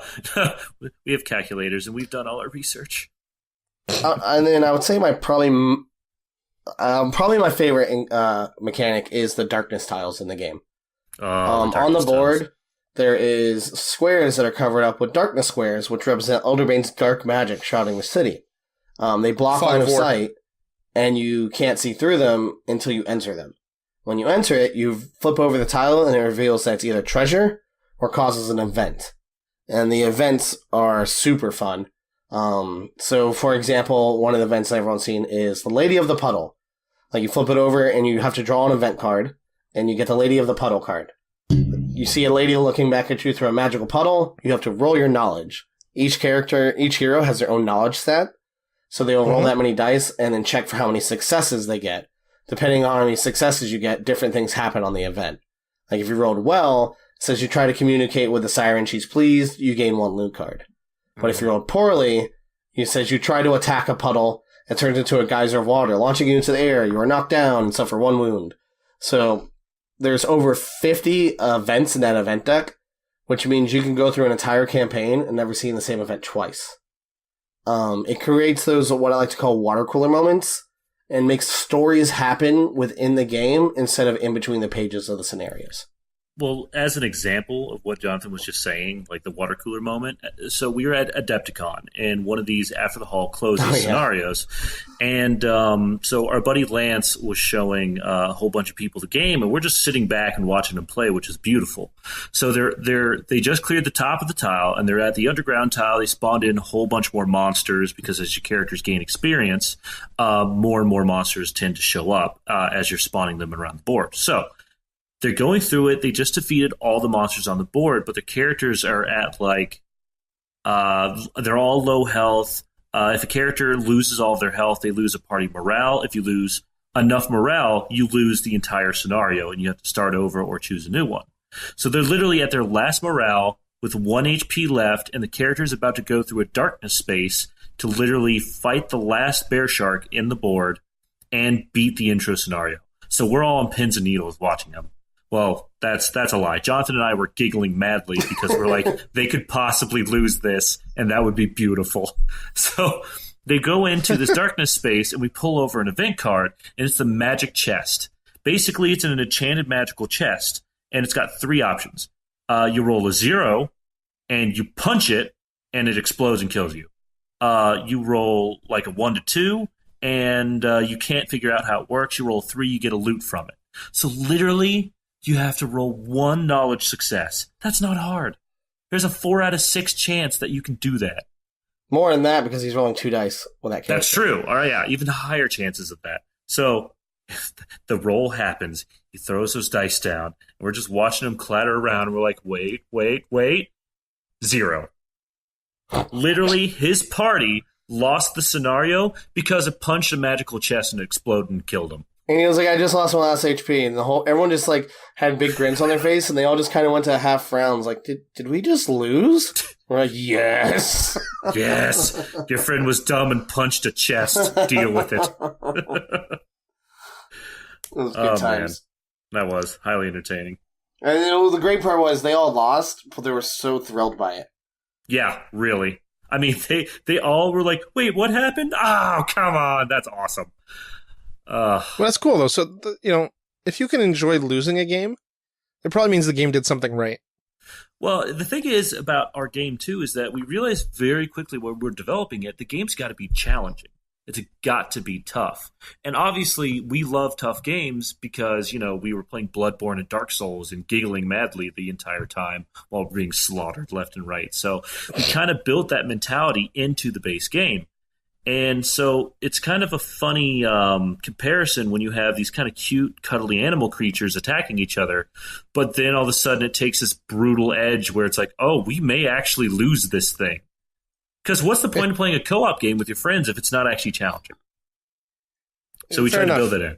Yeah, we wanted to make it so one of the 2 core feelings I wanted for the game is, 1, it has to be easy to play. I wanted it to be super simple to learn, but the game gets hard enough where you have to make hard decisions. You have to make the right choices, and you have to work together, or the game will win. Mm-hmm. So that was my main idea going into the game. I wanted to be jump in, start chucking dice, level up your character, getting equipment, leveling up, having a campaign. But if you guys aren't working together, the game's going to destroy you. Oh, we've seen that plenty of times. Oh yeah. We saw a guy cause a spawn as a Dragoon character and literally spawned in 3 bear shark brutes, and then he was like, I'm out. And he just hopped out, and his party died, and they lost. And I was like, come on, man. Yeah, there's always that gung-ho guy in the party, right? Like, I'm going to run forward. Oh, no, all kinds of monsters. I'm bailing. Yeah. Yeah. Oh, the game does a really good job of counterbalancing against that mentality. Oh, yeah. You mean killing you off if you play like that? Yep. In a way, yeah. Okay. Unless you get really lucky, but yeah. True. I mean, you could. So in our game, crits explode. So yeah, you could have a theoretical beautiful roll and luckily escape out of there, but that's not going to happen every time. I'll put it this way. Ibexus, the Goat Wizard, has 1 on his defense, meaning he only gets to roll 1 die, which essentially needs a 5+ to block. To get defense, you need a 5+ on a die. He had 1 defense and managed to block 6 damage in one go because of exploding crits. I still don't know how. It was magic. It was so magic. It was magic. Well, he is the wizard, so that makes sense. It was a beautiful, beautiful moment. We literally, when we're designing the scenarios in my kitchen, my wife has to deal with Heath and I in the next room going, "Ah!" It's like screaming about exciting rolls. So yeah, I feel bad for her. Well, yeah, I feel bad for her too. But She's like, I'm trying to paint. You can't make me laugh. I'm like, you're not gonna believe what just happened. Sometimes everyone's gonna make sacrifices. Just gotta tell her that everyone's gonna make sacrifices. So how many hours of playtesting do you think is in this game at this point? That is unfathomable. That is a loaded question. I would say not if you take out conventions. Not counting conventions. Not including conventions, the amount of playtesting done. We could probably do it by the week. Minimal of 15 hours a week. At least. Okay.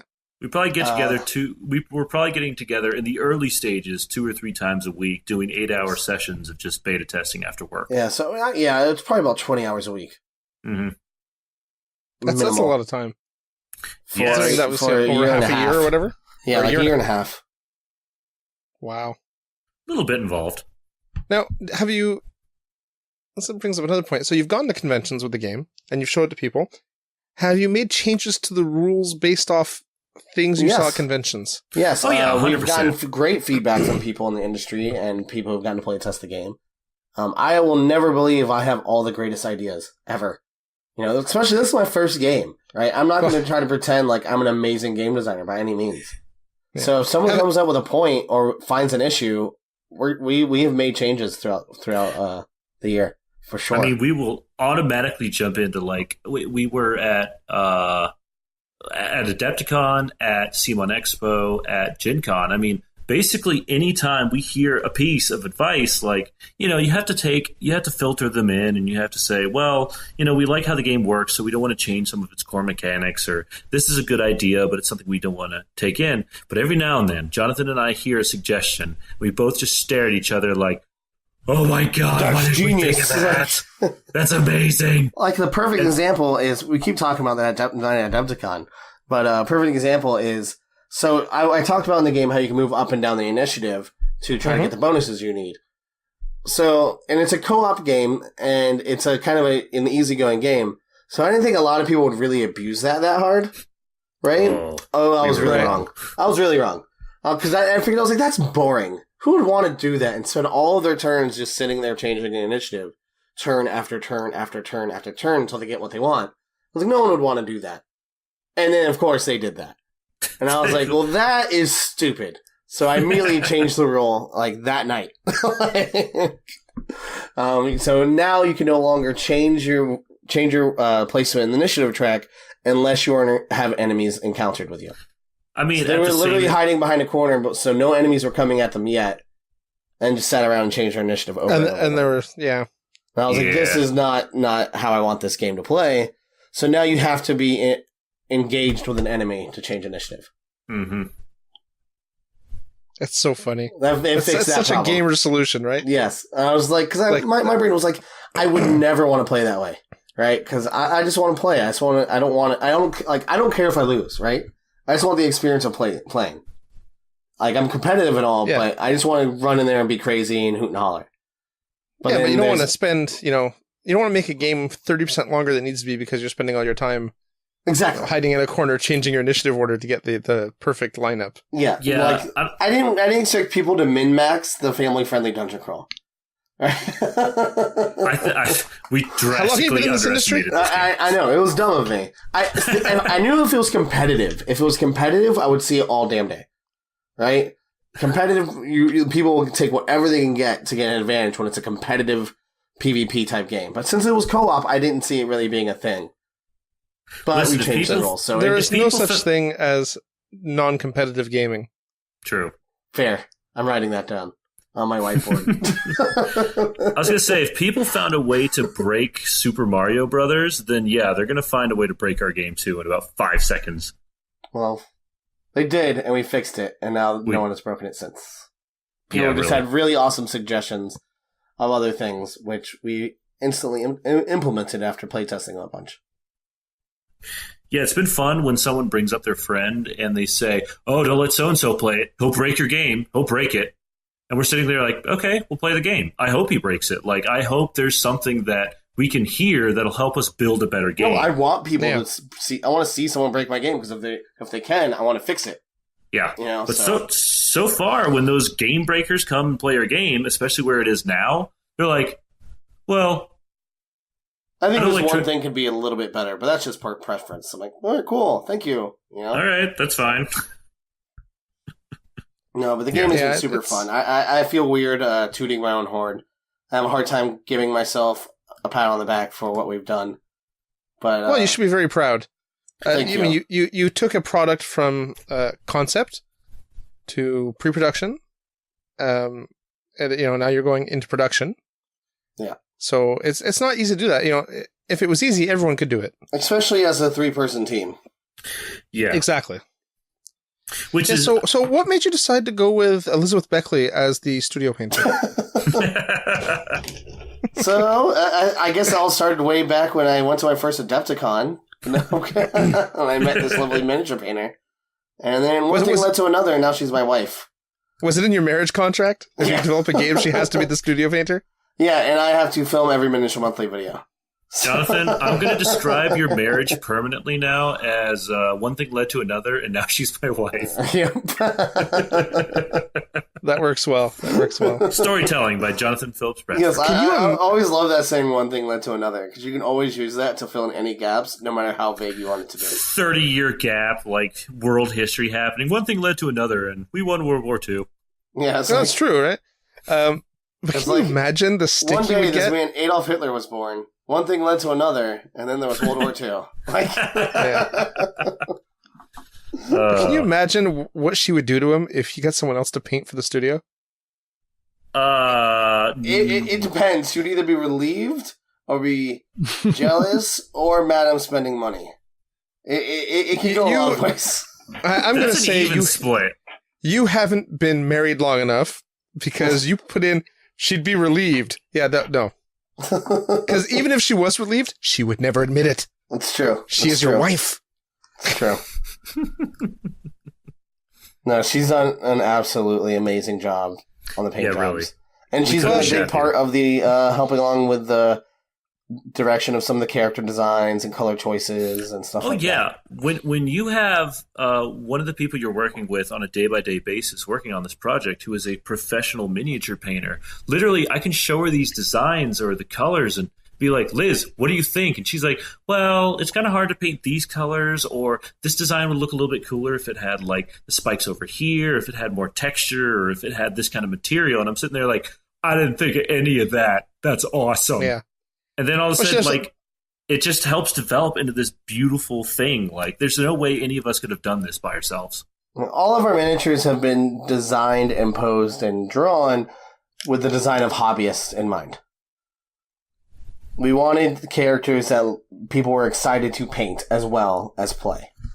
Right. And you actually went out there and got a premier sculptor for the miniatures as well. That is very true. We have the absolutely amazing Patrick Keith from Bombshell Miniatures as our sculptor. We've always been a big fan of him. All the work he's done for Reaper, Bombshell Babes, his own line, or Bombshell Miniatures, I should say, and Privateer Press. His list is amazing. His list is endless. Yeah. Of all the work he's done, and I've always just loved him as a dude. Anyways, like he's just an amazing. Yeah, he's an guy. absolutely awesome man, right? He's like everyone's favorite industry uncle. He's been around for a while, and he's amazing, and we love him to death. Yeah. And we're hoping the Kickstarter can actually go well enough so we can get into these stretch goals, so I can throw more work his way. Well, yeah, because he's renovating his house, so yeah.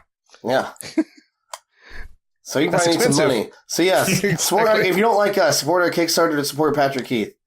Yeah, exactly. And Vicky, you got to support Vicky. Yeah, and Vicky, Vicky's amazing. Well, yeah, of course, Vicky. Yeah. I mean, any woman that talks to me about how she told me about how she went to see Star Wars when it was originally released, dressed up as Chewbacca. Yes, and that's how they met. Which I think is awesome. Yeah, because Vicky is an extremely tall woman. Yes. So it's totally an appropriate costume. Like I can just see her doing that. And that being perfect. Yeah. She's amazing. I just like to think that the two of them got married and Vicky carried Patrick Keith across the mantle in the house. Across that opening threshold. Because she used to be a firefighter, if I remember right. Yeah. She is. Oh my god, I just snorted cider up my nose because I was drinking while you were talking. All the burning. Are you thinking of Vicky carrying Patrick through the house? Exactly. Oh, the tears. Oh, she could. She absolutely could. Wait, is Anton on the show? Oh, yes. Why don't you talk? Well, you already talk so much, and it's interesting, and it's not like I can add something. It's already interesting for people. I always just forget you're on the show. I'm like... Antoine is usually the quiet guy, and then near the end of the show, I'll be like, so Antoine, is there anything I missed? And he'll be like, no, or, oh yeah, this. Yeah, so. Anton, what is your opinions of Barnacle Bay? Well, you just mentioned Liz and her painting, and one thing I just realized is there's no painted minis in the Kickstarter page. That is true. We just actually did an update that has I just saw your second stretch goal. It just popped when I refreshed the page. Yeah, we have the update now that has a bunch of them on there. We were catch-22 with showing painted miniatures on the front page. Yeah. Because then it makes people feel like they should get painted minis in their pledge. Yeah, the number one question we would get if we did that without some kind of giant gratuitous warning ahead of time saying, these were painted professionally, you are not getting this. Even if we did put that warning up, we would have gotten at least 40 comments or questions or messages saying, hey, do these come pre-painted? Are they as pre-painted as this? And then if we had said no, we could have upset a lot of backers. So it was kind of a tactical choice. Yeah, we are sharing all of the beautiful work, especially on social media, Twitter, and all that jazz, and in the updates to have other things for people to look forward to as the progress keeps growing with her painted work. We just wanted to avoid it to be right off the get-go, because it puts that thought in people's head that they might get it painted. We didn't want to stray that thought into people. It totally makes sense. I was just wondering as we were talking about painting. Mm-hmm. You know, I might be able to add that and put them lower down after they've seen everything. Yeah, true. I can probably do that. The updates is a good place for it, though. And her character will be unlocked hopefully in the next few days. I just saw it added on the main page. So yeah, that's interesting. Yeah, she's the room caster. She casts spells with her magic paintbrush. Yeah, we're only, honestly, at this point, we're less than 1,200 away from getting the first stretch goal done. So after that, it's starting to charge towards her character, which I'm excited about. Should we reveal to them? Should we reveal to them what the next one's going to be, since they're special and awesome? Ooh, they are special and awesome, aren't they? It's a special crossover character from another beautiful amazing company. Oh? Yeah, if you are a fan of Ninja Division... If you're a fan of Ninja Division, you should be aware of Candy and Cola. Oh, sure. I don't know how many of them. Cola is entering the world of Wonder. Yep. And is a soda pop grenadier. Nice. And he throws soda pop grenades. Yeah. So he's got a belt full of different flavored soda bottles that have different effects on him and enemies. We just went into beta testing with it, and oh man, it's so much fun. It's so much. Sorry, go ahead. It's just so much fun to like. It's like Jonathan was playing him, and it was just hilarious to watch him like get giddy, smash a bottle on the ground. Everyone got like a strength boost, and then he's running around like ninja stabbing people at the same time. It was giggle worthy.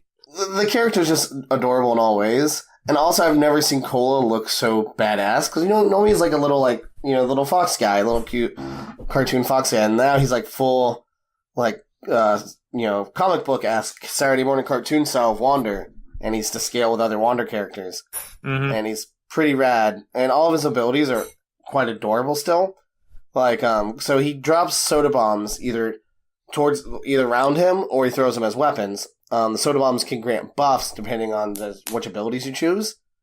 And the abilities are like grape strength or lemon defense or raspberry rejuvenation. Mm-hmm. And so forth. Orange spin is another like AoE attack. So it's all soda flavor themes. At least you didn't call it the Orange Crush. No, yeah, I thought about it, but I was like, no, I might get in trouble. Yeah, exactly. Yeah, we don't need companies to start trying to sue us. That'd be bad. We are super excited about doing the cross promotion with Ninja Division.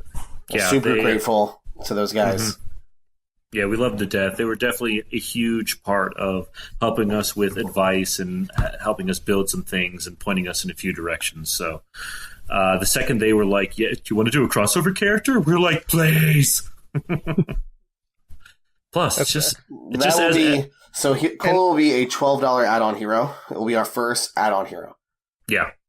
Which hopefully that'll help promote, get more people to pledge some more money so we can quickly get to another stretch goal.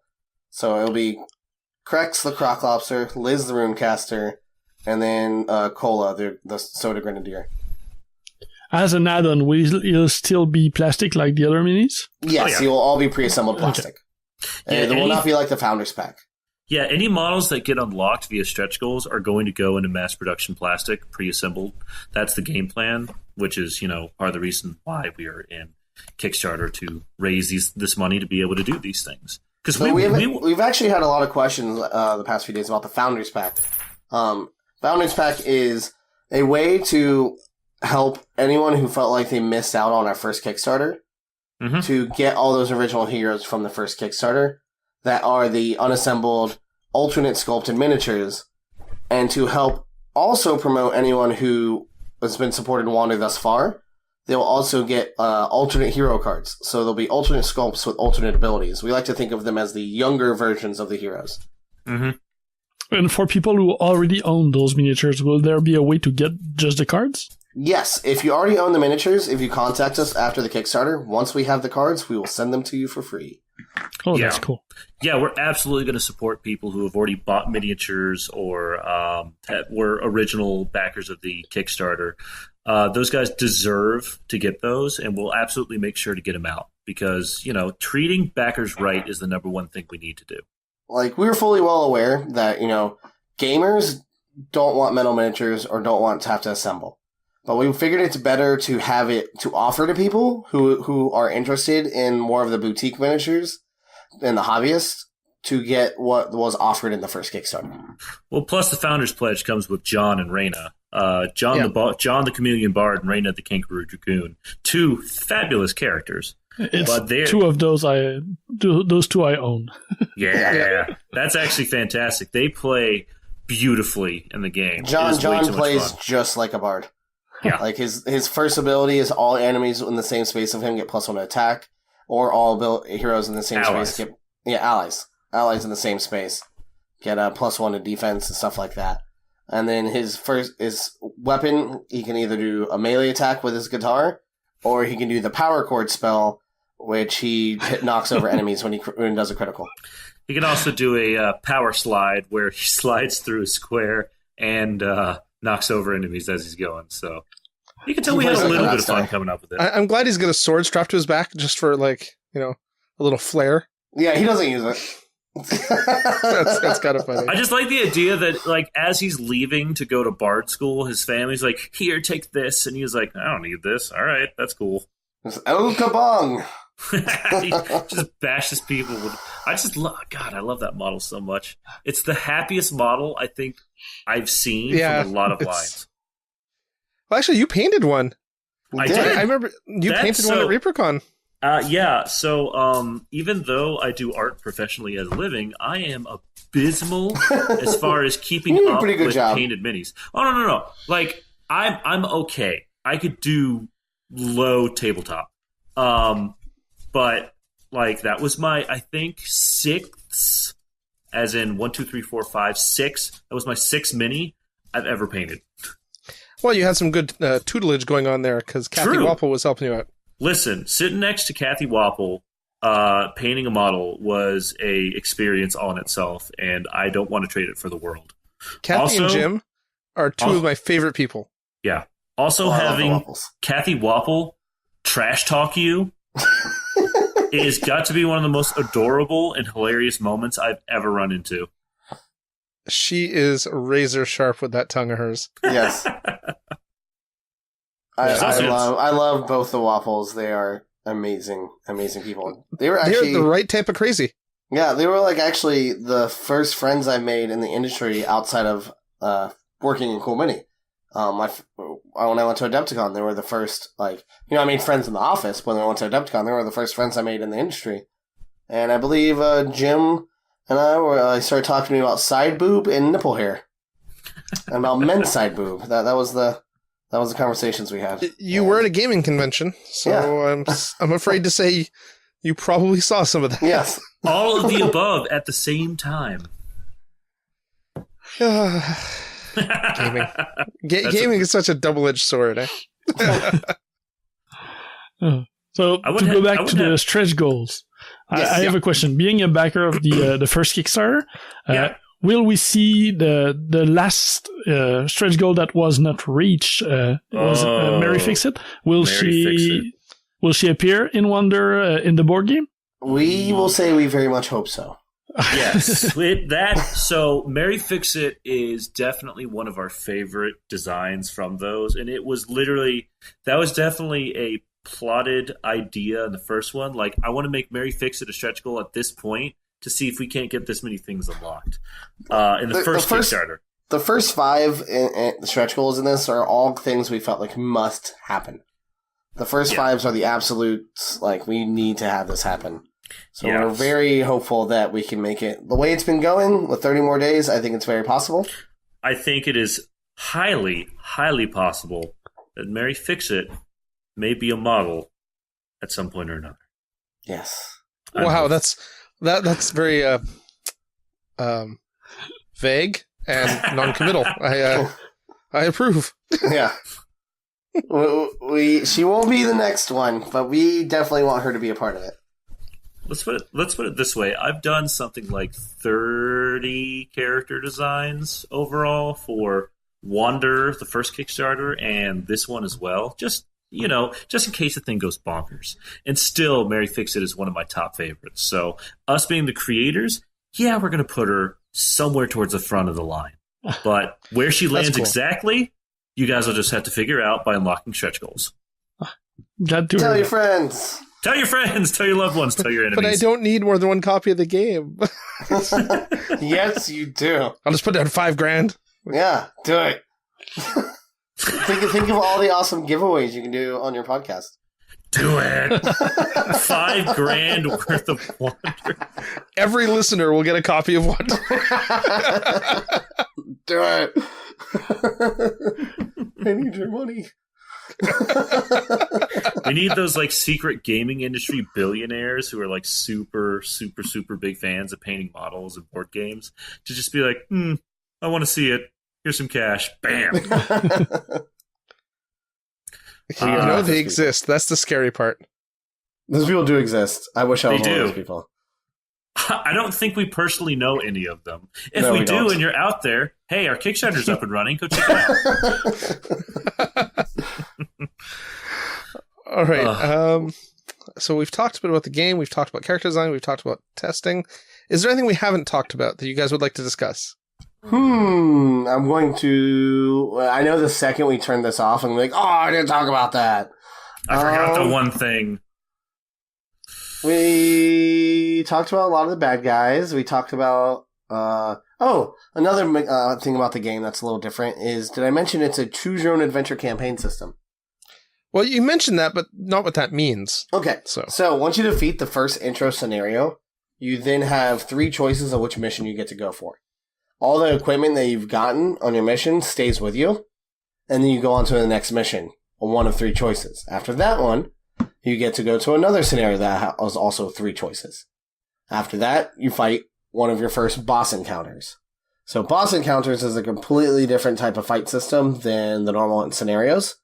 All the bosses have their own AI deck, and they go every turn after a player. So like Roland would go, then you reveal a boss card. Then Tank would go, then you reveal a boss card. And it's this constant back and forth between the bosses. And then you unlock level 2 depth of getting into Barnacle Bay. And then all the enemy stats are more difficult and offer unique different abilities. For example, the archers, the tentacle bunnies, only just ranged attackers that do 1 damage. When you get to level 2, they're doing 2 damage a shot, plus they also do poison if you ever get hit by one. So even though you're fighting like 5 main types of enemies, after every 2 missions, what they're doing changes. Mm-hmm. So it's like you're getting deeper into the dungeon, so the Yes. difficulty level increases. The difficulty As your level- level's going up as well. Yeah, so your experience actually resets at the beginning of every scenario. Because so we have 2 forms of progression, essentially. There's in-game progression, which is your experience, getting new abilities through your experience track. And that goes up very quickly. And then there's long-term progression, which is your loot over several missions, which also grants you different abilities depending on what you get, and increases your stats. This allows players to try different builds on every new scenario, which is also highly encouraged because some missions your parties want to go more defensive, or more mobile, or very attack heavy. So your players are going to want to have to adjust their party depending on what the win and lose scenarios are for the objectives. Does that make sense? Or am I just... Yeah, that makes total sense.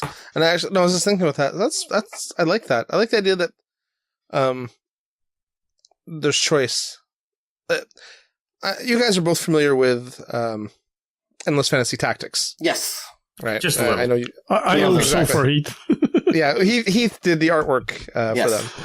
The first 75 character designs for that game. Yeah. So one of the things I really liked about that game was the fact that you got to customize the characters. So you could have 2 fighters on the table, but they both played differently because they had different builds. Yes. Essentially, they had different special skills. And what you're talking about is kind of similar, where, depending on the scenario, you can build your character differently to be more tuned to the type of encounter that you're going to be having. Oh, yeah. Exactly. Which is cool. And, just because you're playing tank does not mean you have to be the tank. Tank can actually spec his character to be extremely offensive.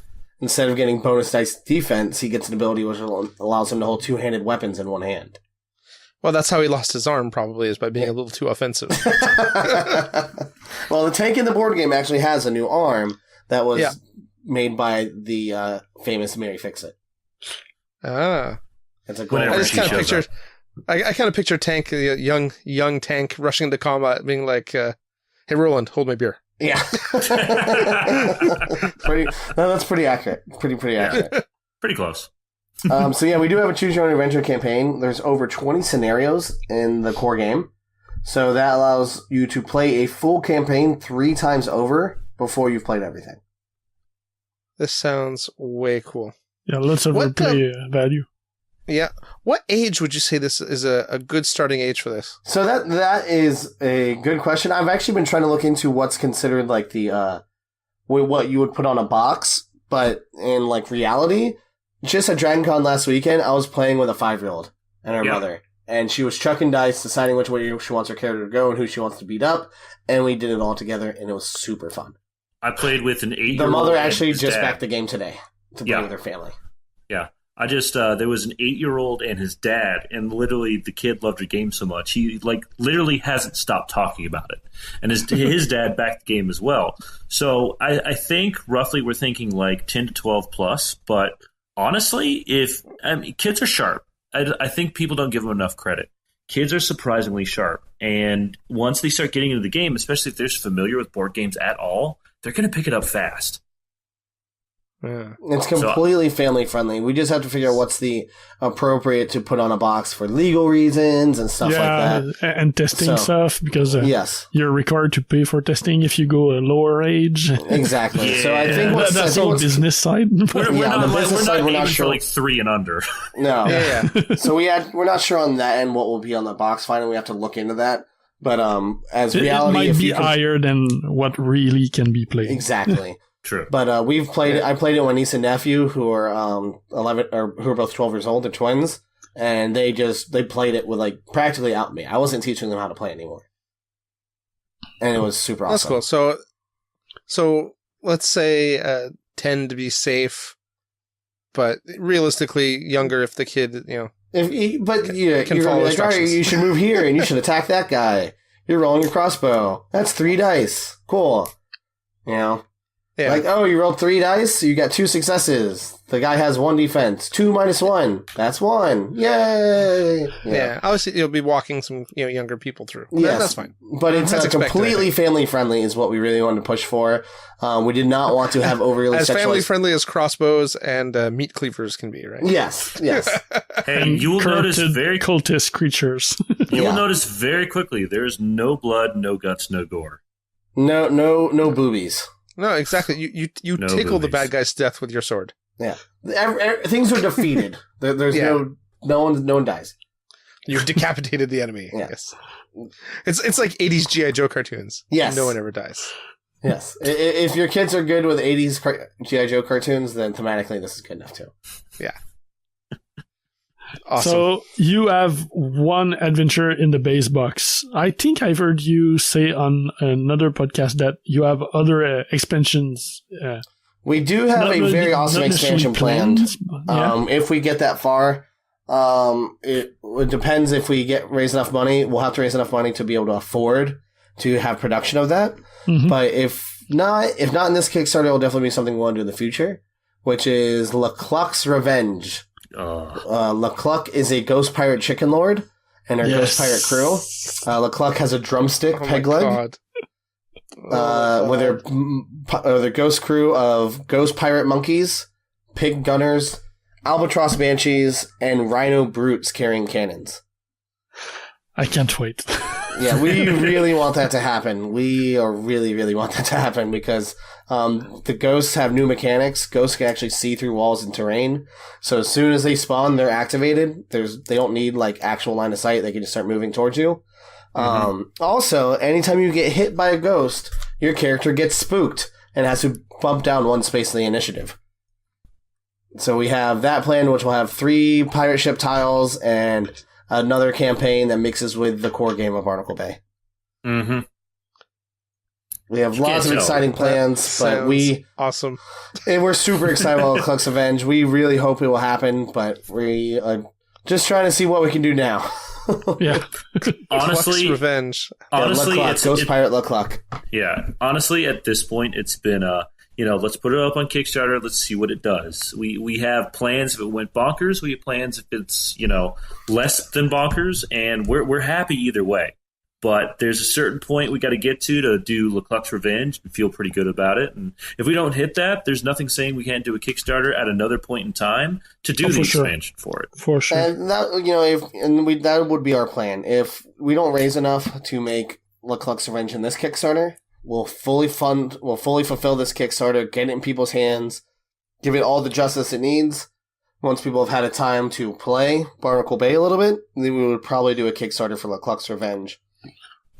If we aren't unable to unlock it in the Kickstarter this time.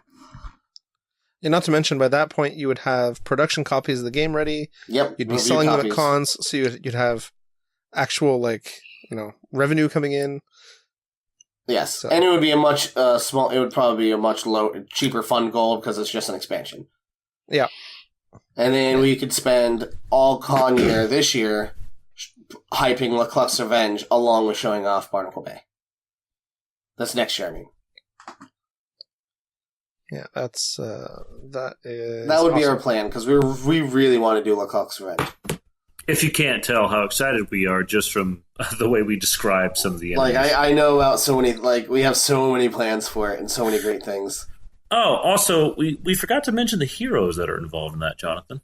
Oh, yeah, there's 2 new heroes in it, named after 2 very special people. After Adepticon, 2 awesome painters, Anthony Rodriguez and Kat Martin, decided they loved the game so much that they wanted to do a paint-off challenge. Yeah. Right after Adepticon to help spread the word. And so we're on board. We're like, yeah, do a paint-off, see who wins. Little do they know they both won. Because it was just way too awesome of both of them to do that. And we love the support from the community, and we try to give back any way we can. So, in Lecluck's Revenge, we'll have Cutlass Kate Martin and Flintlock Rodriguez. Cutlass Kate's an iguana. An iguana swashbuckler, and Flintlock Rodriguez is a macaw buccaneer. I just want to draw an awesome pirate buccaneer or a macaw buccaneer. Yeah. Oh god, that game's gonna be so much fun.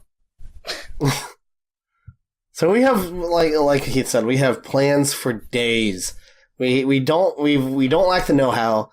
We don't lack the talent. The only thing we're lacking is funds. And we're a first startup company, so we're doing everything we can, and we've already made enough funds to make our first game.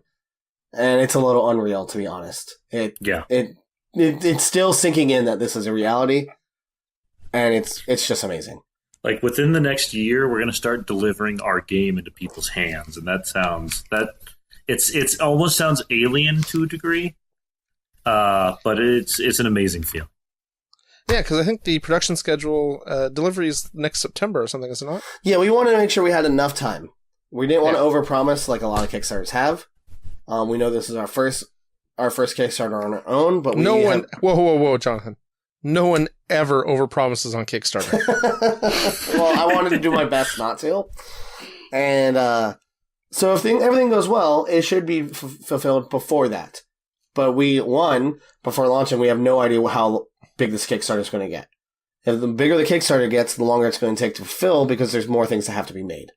Yeah, and you're not going to want to ship in sections, right? No, that costs a fortune, and we want to get everything to everybody as soon as possible. Yeah. So, but we hope it'll be faster than that, but we're not going to make promises. We think a year is a safe guarantee. Yeah, I mean, you've already got, I think models are sculpted and done.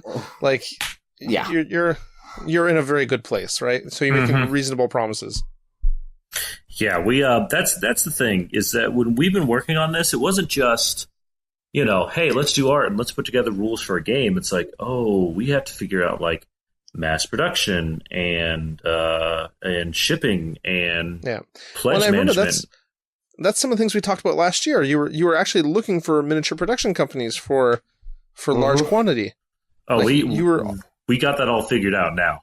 Well, no, I realize that. What I'm saying is, like a year ago when I talked to you, you were at that stage already because you wanted to go into this Kickstarter, having all your ducks in a row.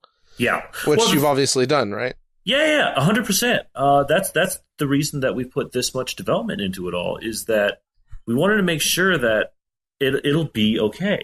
Like we didn't want to be a failed Kickstarter. We didn't want to raise a bunch of money and then try and produce these games and then suddenly be like, sorry, it didn't happen. Medical fees, you know how that goes. I've seen those and they're ridiculous. Like we wanted to make sure all our I's are dotted and all our T's are crossed. So by the time that it came to development and shipping and all that stuff, we had everything calculated. We had everything controlled. We know enough people in the industry who have been giving us advice and kind of helping us with pieces here and there. Like, hey, don't forget about this. Hey, don't forget about that. Hey, there's a hidden fee here. So we've got that all calculated in. So it's all very well planned. And what's nice is one of the big costs to producing a board game outside of the development costs for the rules and stuff is all the artwork and the concept art and the writing all the artwork for everything. And you kind of got that covered. Yeah, just a little bit. Well, I'll put it this way: between the three of us, we've probably saved ourselves over $40,000 worth of work on this game. At least. I believe it. Oh God, yeah, at least. Just thinking of, I think we calculated the man hours of. So Jonathan, don't even. I don't even want to talk about.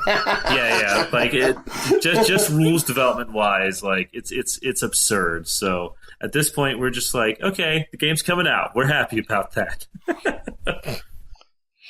No, and you should be, because it looks like it's going to be amazing. We're almost 1,000 away from unlocking Crex right now, so super excited. We're at 53.9. Oh, we are, aren't we? Yeah. So you'll have him by tomorrow. I hope so. Yeah, really. Most likely we'll go to sleep tonight and wake up tomorrow and be like, oh no, update, Crex. Yeah. Yay! By the way, that's another thing. So if we have any Kickstarter backers that are listening to this, that's another thing to remember, is that there's 3 grand total human beings behind this campaign, and we sleep a little bit. And Which I have not had much of in the past few months. So if we do not respond when the sun is down on the East Coast, we apologize, but that is because we are human and we have needs. Yeah, but we're gamers and we're unreasonable. It's our God-given right. Well, as a gamer, yeah, that's true. Why? How dare you sleep? I have things I want from you. Yeah, you laugh. So, in my real job, I work in IT, computer retail stuff, and I've had customers contact our corporate Facebook at 2:00 in the morning, and then start screaming 10 minutes later because I happened to be up and I saw the post, but I didn't reply, and then start screaming at me that what type of customer service is this because you're not replying. So I had to point out is it 2 a.m. where you are? Yeah. Is there a store open right now? No. Does it make, is anyone working right now? No. Well, then why would I answer you? It's Saturday morning at 2 a.m. Oh, sorry. I'll talk to you on Monday. Okay, thanks. I like the apology at the end. Okay, yeah. I'm sorry. Well, sometimes you have to make people realize because they don't think, right? Yeah. And that's the gamer mentality. We react and then we don't actually think things through. That's why miniature people have gamers have rooms like I do full of miniatures that are unpainted, unassembled, and board games that are still sealed because there's not enough hours in the day to play them. It's because we act before we think things through. Our industry relies on it. It really does. People's inactivity in doing things but wanting new stuff is literally the engine that churns through the heart of our industry. I mean, Cool Mini has made a career out of banking on that. I saw someone get a Massive Darkness Kickstarter shipped to them, and it was literally as high as a small child. Probably weighed more. I was just sitting there thinking, you are never, ever going to use all of that, are you? Half of that's going in the closet. The other half is going to get sold, and you're going to play the base game once. Yeah, it was actually, it's funny. I actually saw someone post a Massive Darkness pile of stuff. Probably the same person you're thinking of, Ron. And he was like, now I've got to figure out where to hide this stuff before my wife sees it. What reminds me of all those industry posts where it's if I die, I hope my wife doesn't sell my minis for how much I told her I spent on them. Yeah. My wife has a policy where she does not want to know. She does not want to know. Stars. Well, my wife buys all the minis. I buy the board games. Well, my wife... Wait a minute. No. Oh. Who needs a wife? I'm married to my business. You'll don't worry, man. You'll find a lady hipster someday soon. Oh, I'm sure. She'll have a bigger mustache than you. Oh, Paul, why do you wish that curse upon me? Watch me be at a party, and there's a girl with a fake giant mustache, and I'm like, it was meant to be. It was written in the stars by Paul. I didn't say where the mustache would be. I just said... Yep, there it is. I knew it was coming. All right. Do we have anything intelligent to add to the conversation, guys? I think that should be about it. Yeah, at this point, I think we ran out of smart things to say. I think I sank to a new low, so it's time to stop me talking. I'm 3 ciders in. Apparently, the filter is gone. So come check out our game. It's awesome. It's on Kickstarter right now. You should come back it. Yep. So we'll have a link to the Kickstarter, the official Kickstarter, and your website in our show notes. Awesome. And again, for anyone who wasn't listening to the first half of the interview for some reason, the game is up on Kickstarter. It's called Wander, the Cult of Barnacle Bay by Panda Cult Games. Yay! I got it all right, and it sounded smooth. Yeah, look at me. I'm a professional. Jonathan, Heath, thank you so much for being on here. I appreciate it. Thank you, Paul. Thank you, Anton. Yeah. I'm sorry. I know you've been talking to me forever trying to get on here, and my schedule with 2 little ones is terrible. Your con schedule, it's been crazy. We love being on here. Anytime you have us, we'll be here. Absolutely. Aww. Big hugs, warm feels. Okay, yes. I will. So I will get this show put together and out on the web in the next couple days. Awesome. So we'll still be early in the Kickstarter. So I wish you great success, and I look forward to having you all back on the show. Awesome. Woo. Thank you so much. You guys are awesome. All right, guys, so we're going to take a quick break, and then we'll come back and wrap up the show. So we'll be right Bye. back, geeks. Bye.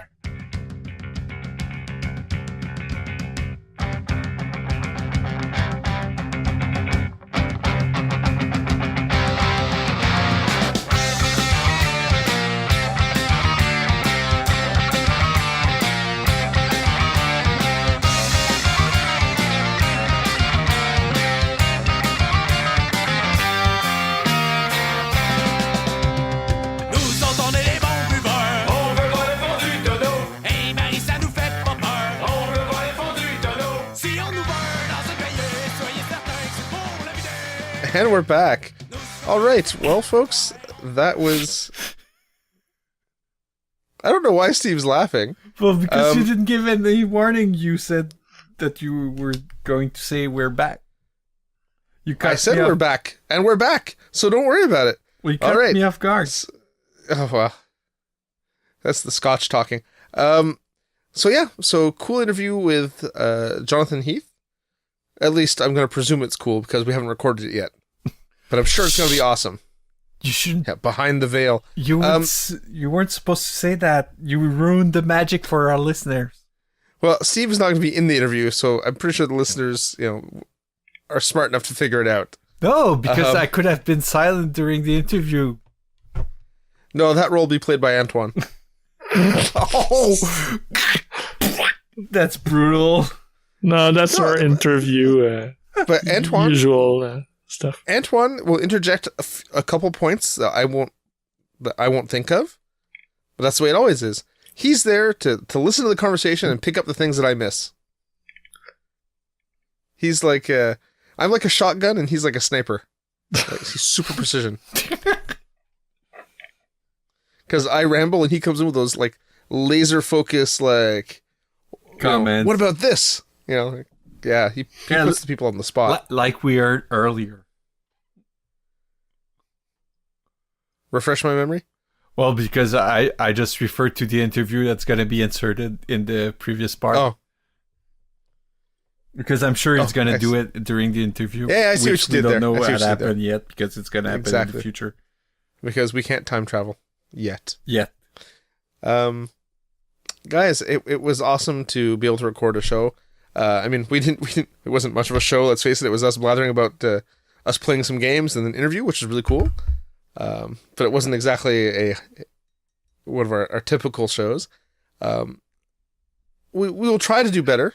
Our schedules are really, really crap. Well, summer vacation is over, so Yeah, that'll make things better. Of course, we say that every year, and it hasn't really helped so far, but we can try. Also, with the other show, with Guilds of the North, and the news show, it's not like we're not recording. We're just not producing the main show anymore as often as we'd like to. Hopefully things settle down and we get that sorted. And we're going to go to SteamCon as well, so we can record on the road shows us there as well. Yep. And maybe we'll stream some games from SteamCon. That could be cool. Oh, really? Assuming the internet is... Well, worst case, what I can do is I can record and we can upload the games after, so it won't be live, but at least they'll be... people can watch you kick people's butts and you get my butt kicked. That's a good one, Paul. Well, we all know you're the friendliest whack gamer around, Steve. Yeah. Or our double games when you say to me, nah, you shouldn't do that. You don't have a chance to do it. It won't work. Well, like I said, you like going out on limbs, and I always do the math, so we make a good team in that regard. Yeah, exactly. Antoine, you're being very quiet. Well, I won't be at SteamCon, so... No, just in general, you're being really quiet, so... Not sure if you're plotting our demise, or... Nope. Nothing like that. That's good. That's good. Well, guys, it's been a show. Let's do this again soon. Take care, Paul. Take care, guys. Bye, geeks.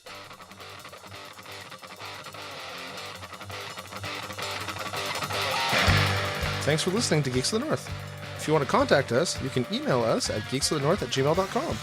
Like us on Facebook at facebook.com/geeksofthenorth, or follow us on Twitter at Geeks of the North. You can follow me, Paul, at PRFilio, Antoine at Eltonio Berg, Steve at B_Steve, and if you really feel the need, I guess you can follow Yom. He's at Yomasta. Breaks and outro music by Ladrave. You can listen to them at ladrave.bandcamp.com. See you next time, geeks.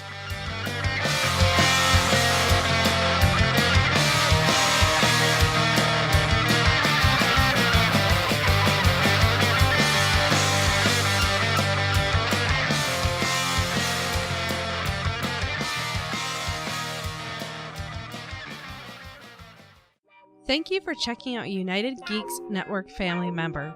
If you enjoyed it and are looking for other online media with a geek culture slant, head over to UnitedGeeksNetwork.com, where you will find Who, What, Why, a game design podcast. A podcast that talks about the ins and outs of game design with game designers. The United Geeks Network. You can broadcast your geekiness at UnitedGeeksNetwork.com. Work.com. Work.com. Work.com. Work.com. Work.com. Work.com. Work.com. Work.com. Work.com. Work.com.